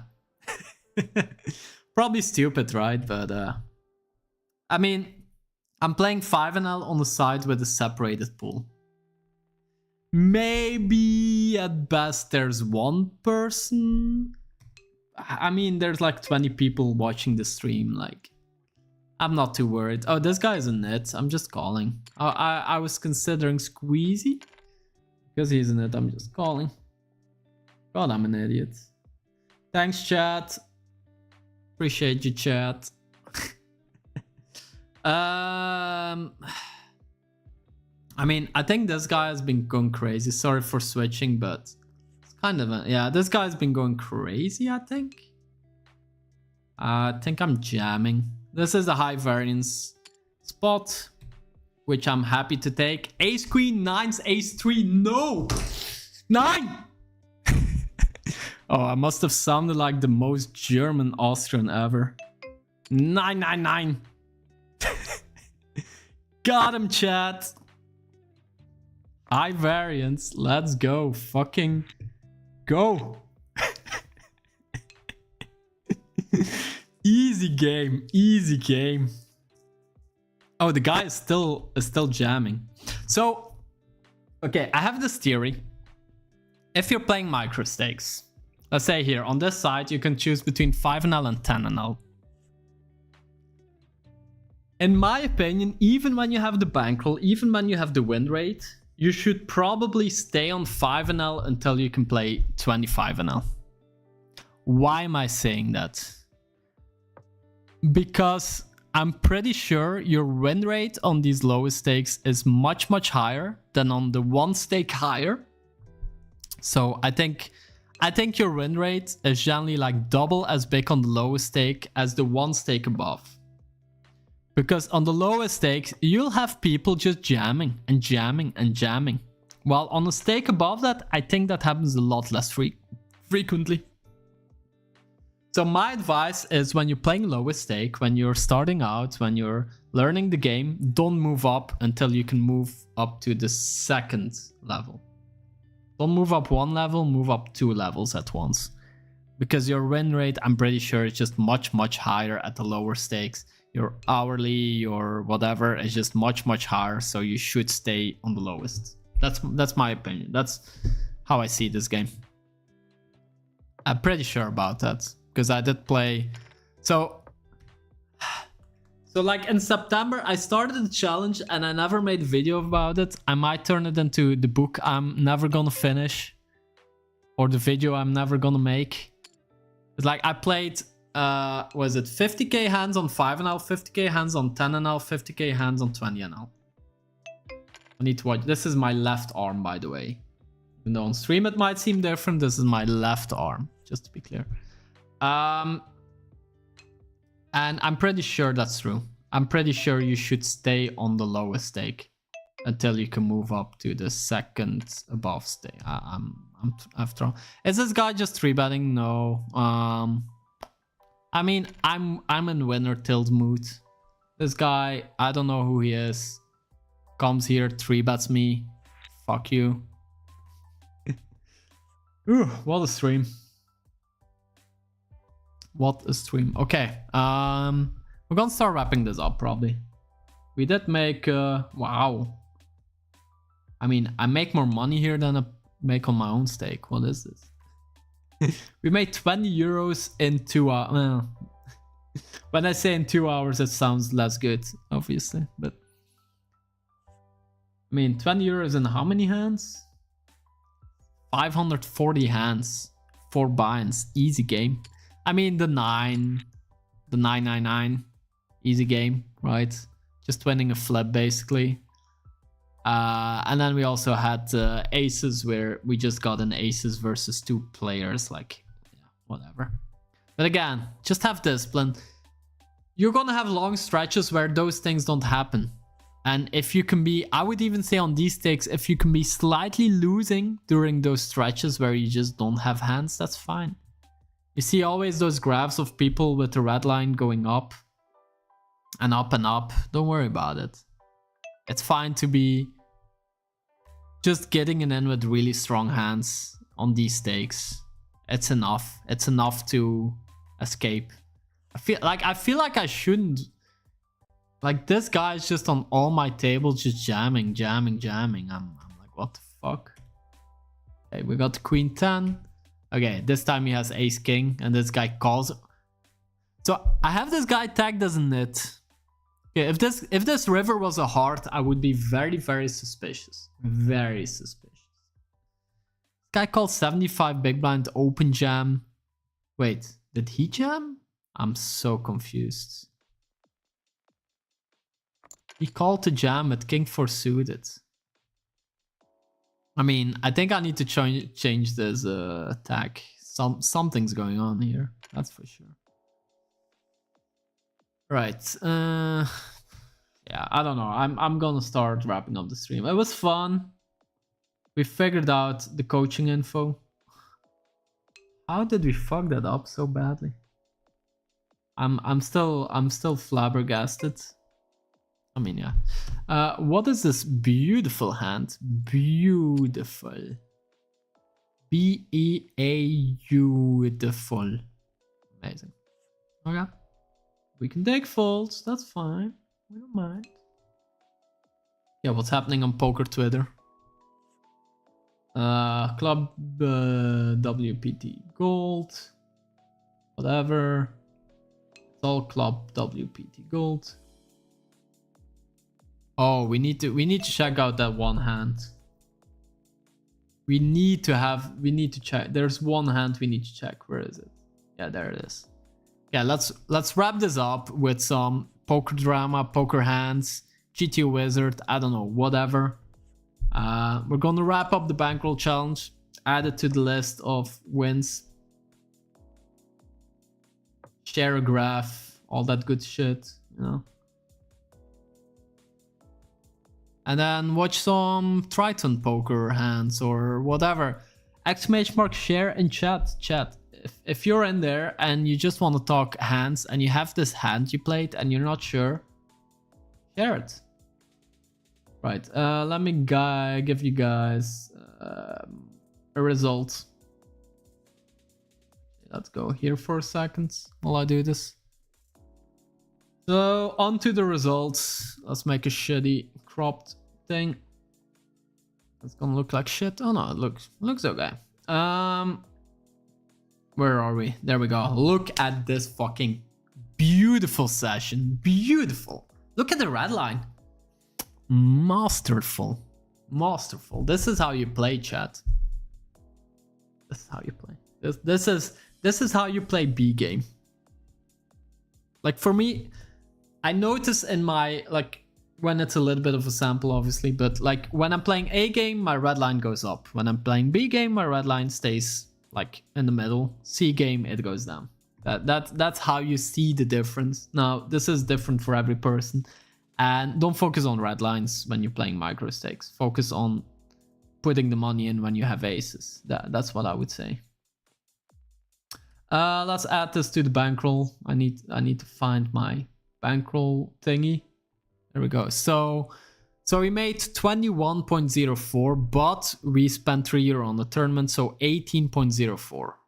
18.04. What is today? 27/02/2024. How many hours did we play? 2? 2 hours. Not bad. This is the longest bankroll challenge stream ever. Only 292 hands. I guess usually we play more. Oh no, this is hands per hour. Wait. How many hands did we play? 560. Not bad. What is this? Yo. 560. There we go. Total bankroll. Let's see. Wait. What? Is this correct? Yeah. 112. Look at us crushing it. Insane. Look at this session. What the fuck happened here? 7 binds. Alright, so bankroll at 112. Can we get some easy claps in the chat? Easy peasy. That's how we do it. Just get good hands. Graph porn. Maybe I need to share some graphs. John Little said you need to play 2 sessions 5 hours each per day to move up from... What? No, you don't. Okay, can we as a community, like... Can we just ignore Jonathan Little? Okay, wait, no, let me rephrase. Can we start ignoring Jonathan Little once you beat the lowest microstake? And then just as a community, let's just ignore him. I mean, let him talk, it's fine. I don't want to be like cruel to him, but just ignore what he says. You really don't need to. 2 sessions of 5... I don't even do that. I'm a professional player. I don't play fucking 10 hours a day? 17 hours, like what are we talking about? No, you don't need to do that to move up. That's fucking crazy. Please tell me please tell me you're joking. Am I getting baited? Like there's just no fucking, there's no way that's true. There's no way he said that. No, like please don't. That's crazy. What the fuck? What are we doing? I mean, it's like saying, yeah, if you go apply for an acting job 10 hours a day, every single day, you'll get an acting job. What? How to build Bankroll quickly? I mean, do you need to build it quickly? Can't we do it slowly? Like, what are we doing? I mean, 10 no, please. Like, so what you're already doing is you're turning this into a worse job than working at McDonald's, basically.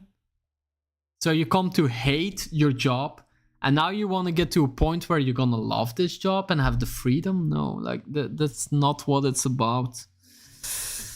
No, please don't do this. Please. How does a human being want to grind 10 hours? Like, even if you love this game, you just burn yourself out and you come to hate the game. That's just what's gonna happen. Like, that's not even a hot take. That's just like, please don't. You can do this, Jan. You can play a few hours a day. You can take it easy. You can go slowly. You can spend a year playing 10NL and then move up. That's fine. Just don't quit your day job at that point, right? I mean, Jesus Christ. Okay. Oh yeah, we had this. I want to talk about this hand. This hand is fucking insane. Well, there's a few insane hands. 29,000 to 3-bet. Poorly timed, one would think, Let's given move only this. aces have these kings beat pre. Shu Wang now measuring out. I don't know if you guys saw this. 4-bet to 100,000. That's a big 4. Yeah, let's start with the start, right? Like which? So we have an under the gun open. To 2 point something, 2.1, whatever, doesn't matter. Regular opening raise, and now we get to the bottom. We have Aspen. I guess we're not revealing what he has yet. He 3-bets. Wait, let's start. How deep are these guys? So they're like 80 big blinds deep. Aspen 3-bets to, what is this? How many big blinds? Jesus, I'm happy I'm not playing much live poker. He 3-bets to like 6.5, right? Think so. 7 big blinds. So from 2 to 7. A bit of a big 3-bet, but I think that's normal. Yeah, I saw the key thing. I don't mind going over that over stream though. That's even more insane than that. Wait, how quick does this guy 4-bet? Wait. Where do we start? Oh no. Yeah, okay, never mind. We don't know how fast this is. Aces have these kings beat pre. Shu Wang now measuring out a 4-bet to a. So he 4-bets to more than 3x, 3.5x basically. That's a big 4-bet. That's big. Like, they're deep, but he's putting in a third of his stack already. A third of, like, I mean, yeah, he has kings, so it's fine. Right, but you still gotta think in this spot, like, okay, you have a strong hand, you want to put a lot of money in, but don't forget, like, we're dealing with button versus under the gun in 8 max, I guess. Yeah, 8 max. That's already quite strong, but I mean, when you 4-bet this, like, I mean, king queen offsuit, ace queen offsuit can just easily fold, right? King jack. I think it's mostly offsuit hands here in tournaments. You're 3-betting. I feel like you give him an easy fold with a lot of his like weaker hands, and then, I mean, I guess he can peel with ace queen suited, but it already doesn't feel great with ace queen suited here, I would say, against the side. I guess he still needs to call, but kind of sucks. But you can see like why a big 4-bet is not necessarily good here with kings. 100,000. You want to get action from worse hands. I know it's a tournament and you're probably like, oh fuck, I don't wanna make him see a cheap flop and then hit an ace, whatever. Yeah.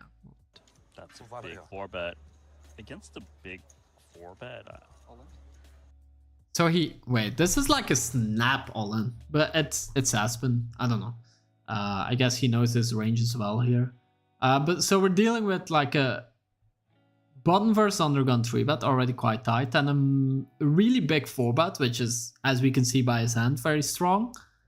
And now we see jam quite quickly. So how would we range Aspen here? I think if he has something like aces, especially a guy like this, will slow play here often, is what I would assume. He's gonna jam kings almost always, but yeah, the other guy has kings, so it's pretty unlikely. I wonder if he just I wonder if ace king just flats a lot here too. Like maybe we need to look at some chippy V ranges here. I think ace king, I mean in theory probably jams a bit, and then ace 5 probably, a5 suited probably jams quite a bit. But I think aces slow plays a lot, queen jack stands calls a lot, ace king calls a lot. So it feels like it's only kings, but kings is blocked. Does that make sense, chat? Am I completely wrong here? And just to be clear, I know what he has. Like I saw this hand already, but I do want to see like what's happening here in theory. Yeah, it tends to just get in pre. He rips. I feel like this is just like kings and then maybe some bluffs. I guess a guy like Aspen has some bluffs here. So let's do, the field is like, this is still early in the tournament, so I'm gonna do ICM ranges, chippy V ranges. This is like 80 big blinds deep, right? So 8-handed, 1, 2, 3, 4, 5, 6, 8, okay. So you got undergun raise. You got a button 3-bet. Sizing seems on point actually. Under the gun, raise is too big, right? And you see with kings, he can actually jam some kings and ace king. But yeah, aces, ace king suited, kings are mainly gonna be 4-betting here. With a bit of smaller sizing, but whatever. And then let's see how he's supposed to react. Right, and you see, like, as I mentioned, ace king slow plays a lot here. Makes sense to me. I think it's a good spot, like against a balanced player at least, to slow play. Now, if this is a I don't know who this guy is. I think I seen him before, but I'm not sure. I do think if you think the guy is just like very strong and his range maybe consists mainly of aces, ace king, kings without these lighter ones, and I would assume that's going to be the case a lot versus a lot of opponents, you can just jam with aces.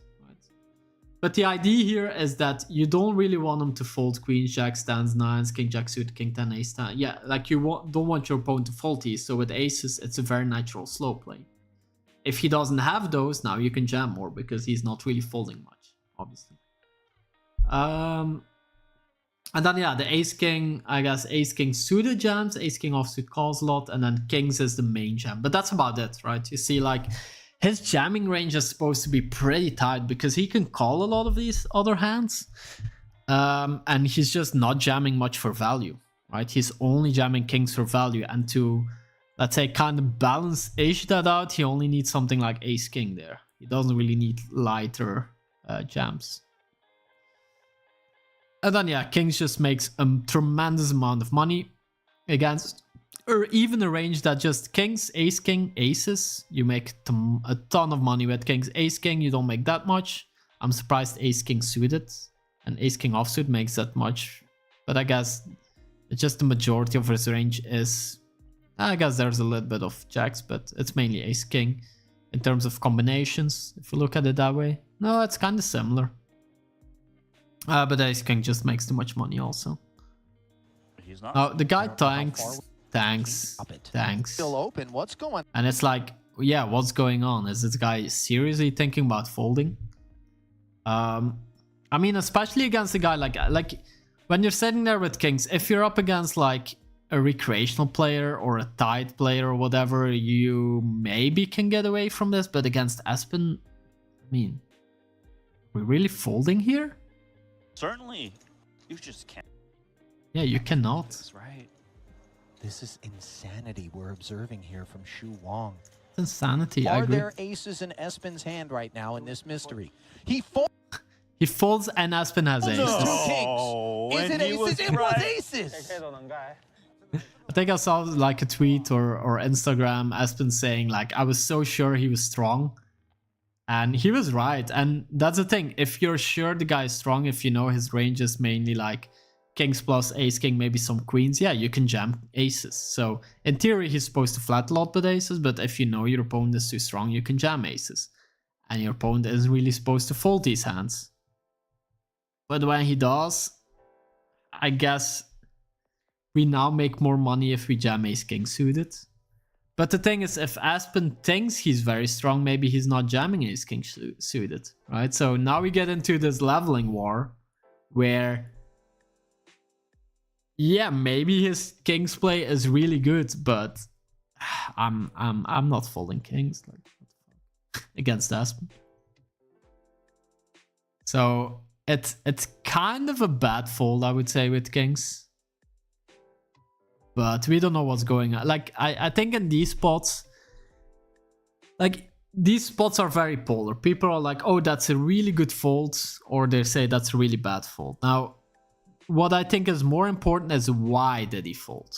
Because that's what's the difference between a very good player and a very bad player, right? Where does he just fold only because Espen jams in this spot and he thinks 5 bets are only aces? That's a bad fold. Is his thought process maybe that he thinks he looks super strong in this spot and he thinks Espen is gonna mainly jam aces and then aces and kings and then mainly flat with ace king queens and lower and everything, not really have 5-bet jams? I guess he can fold, but yeah, we don't know what his thought process is. In general, I'm gonna say don't fold kings in this spot. There's enough other spots you can fold kings. I would say not this spot. Where's the Keating hand? Is it here somewhere? I mean, where is the key? Do we do top? What is it? Top this week, I guess. Find it. Oh, this one. That's a lovely top. Hey, chat. Have you seen this hand, chat? Have you seen this hand? If everyone has seen this hand, I'm not gonna go over it, I guess. Why would I? I guess I can put this here now. So yeah, like this is already starting off with a guy in the cutoff Steve opening 8-6 offsuit. Like, what the fuck are you doing opening 8-6 offsuit into Peter and Keating? Fucking punt. Peter called a 6-3 suited. I think calling the 6-3 suited is better than opening the 8-6 offsuit, honestly. Now we have Keating with the 9-7 suited in the big blind. Yeah, we just call. I guess it's not a bad hand to squeeze, but if you have no fold equity, which is probably the case, very little fold equity, we can just call. I mean, yeah, I can get behind calling or squeezing this.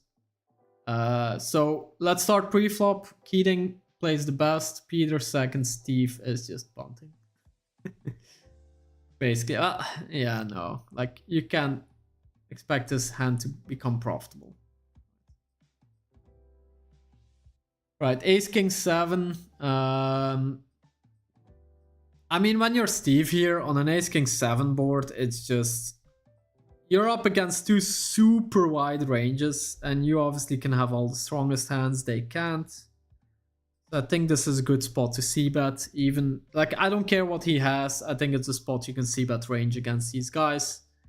Yeah, even if they play crazy, even if they call too wide, I still think this board is good enough to just already push a lot of full equity.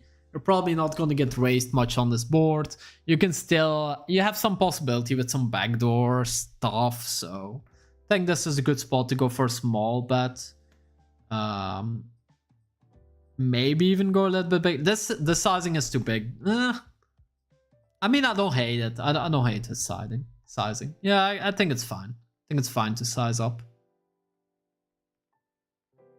Like, I wanted to go small, but I can see against these guys, like, betting a bit bigger so you're sure they're folding, like, the 9-8 offsuit. Right? I mean, I don't mind that. Yeah, I don't mind the size. So Peter has a flush draw, very low flush draw. I think, like, theoretically, let's say, he can't really raise. I guess he can have A7, King 7. Maybe some pocket sevens. I think this is just a hand, like, especially multi-way, these like weak flush draws play a lot better as a call, I would say. He's on the button, he can just call. He doesn't necessarily want to blow the pot with a hand, like a weak flush draw. So I think calling makes a lot of sense here. I don't hate raising if he thinks Steve is out of line, I guess. It's not gonna be bad to raise. It's just a bit of a problem. Like, you might be up against better flush draws. Your 6 or your 3 is never gonna give you the best hand. Yeah, so I don't hate it. I think it's fine, but yeah. Now Keating has like the most obvious fold in the world, I would say. Even though he has 54%, like,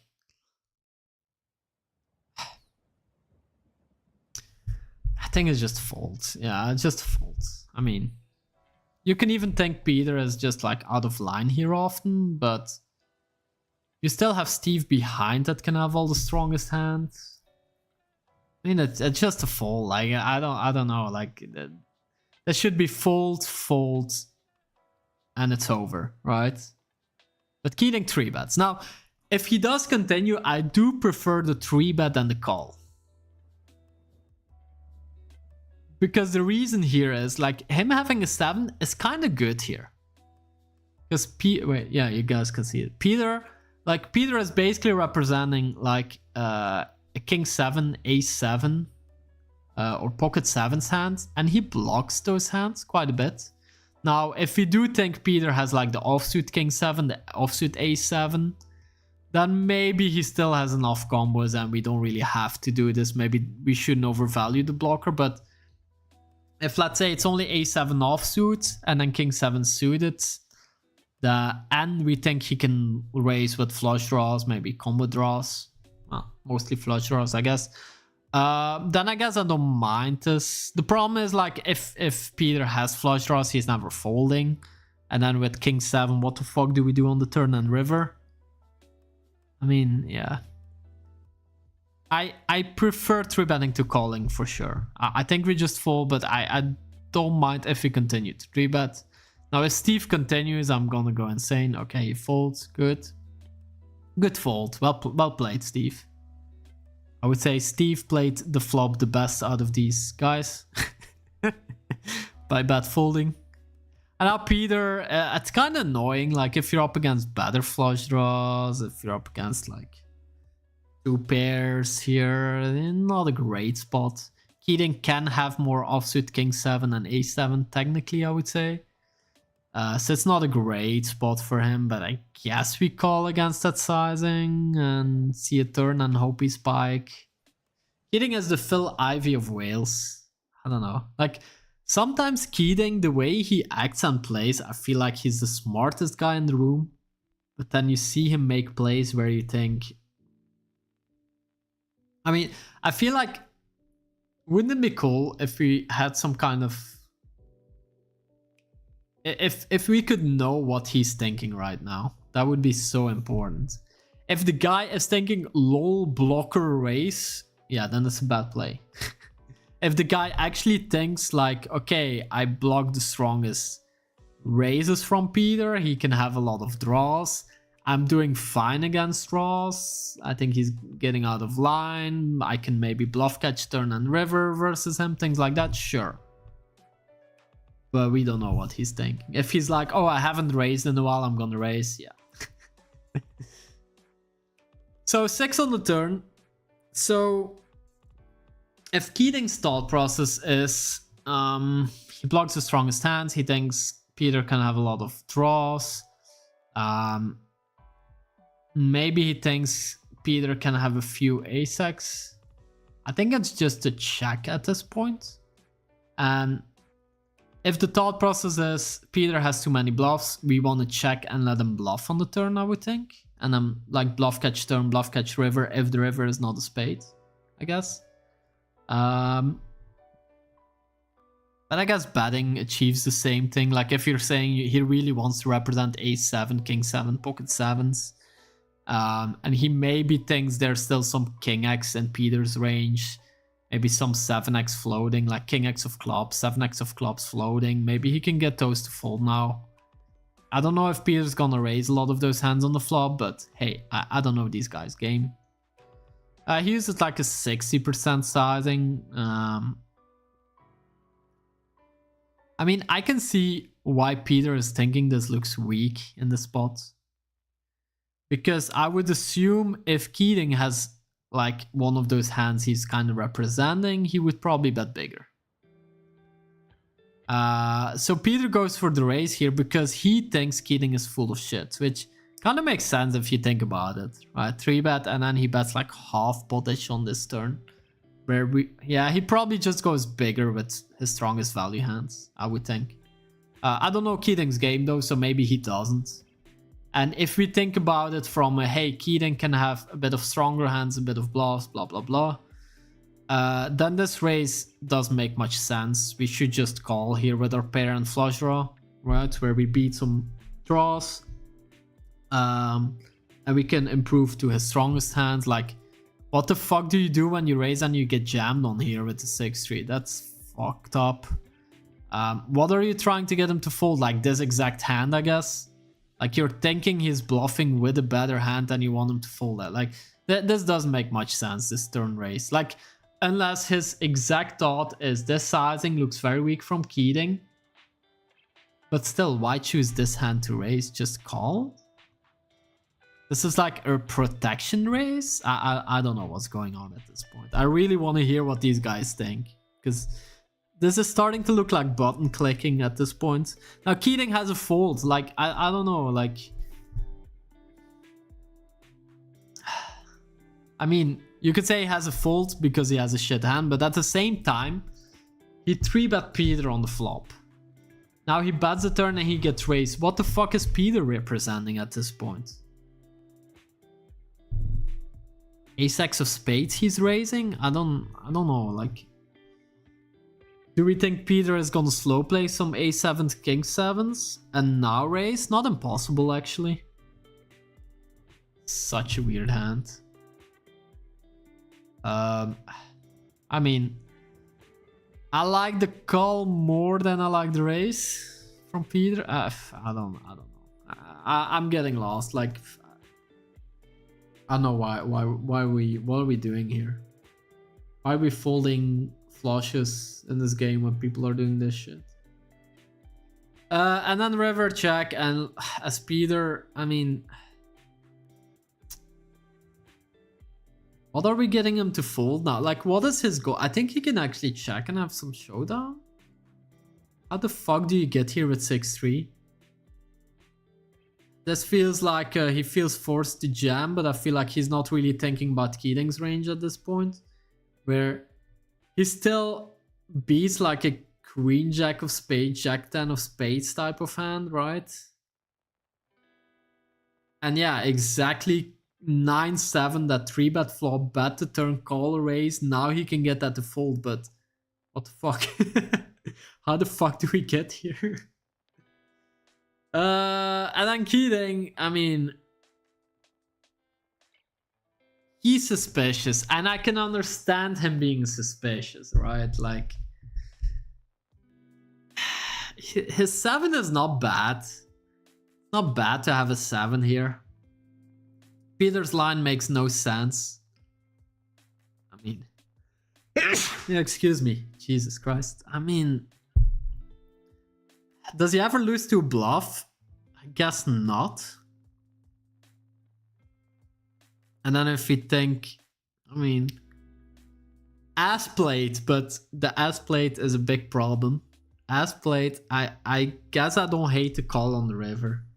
Even though it looks stupid and we see the cards, so it's maybe easier to say. It's like, what the fuck does Peter have here?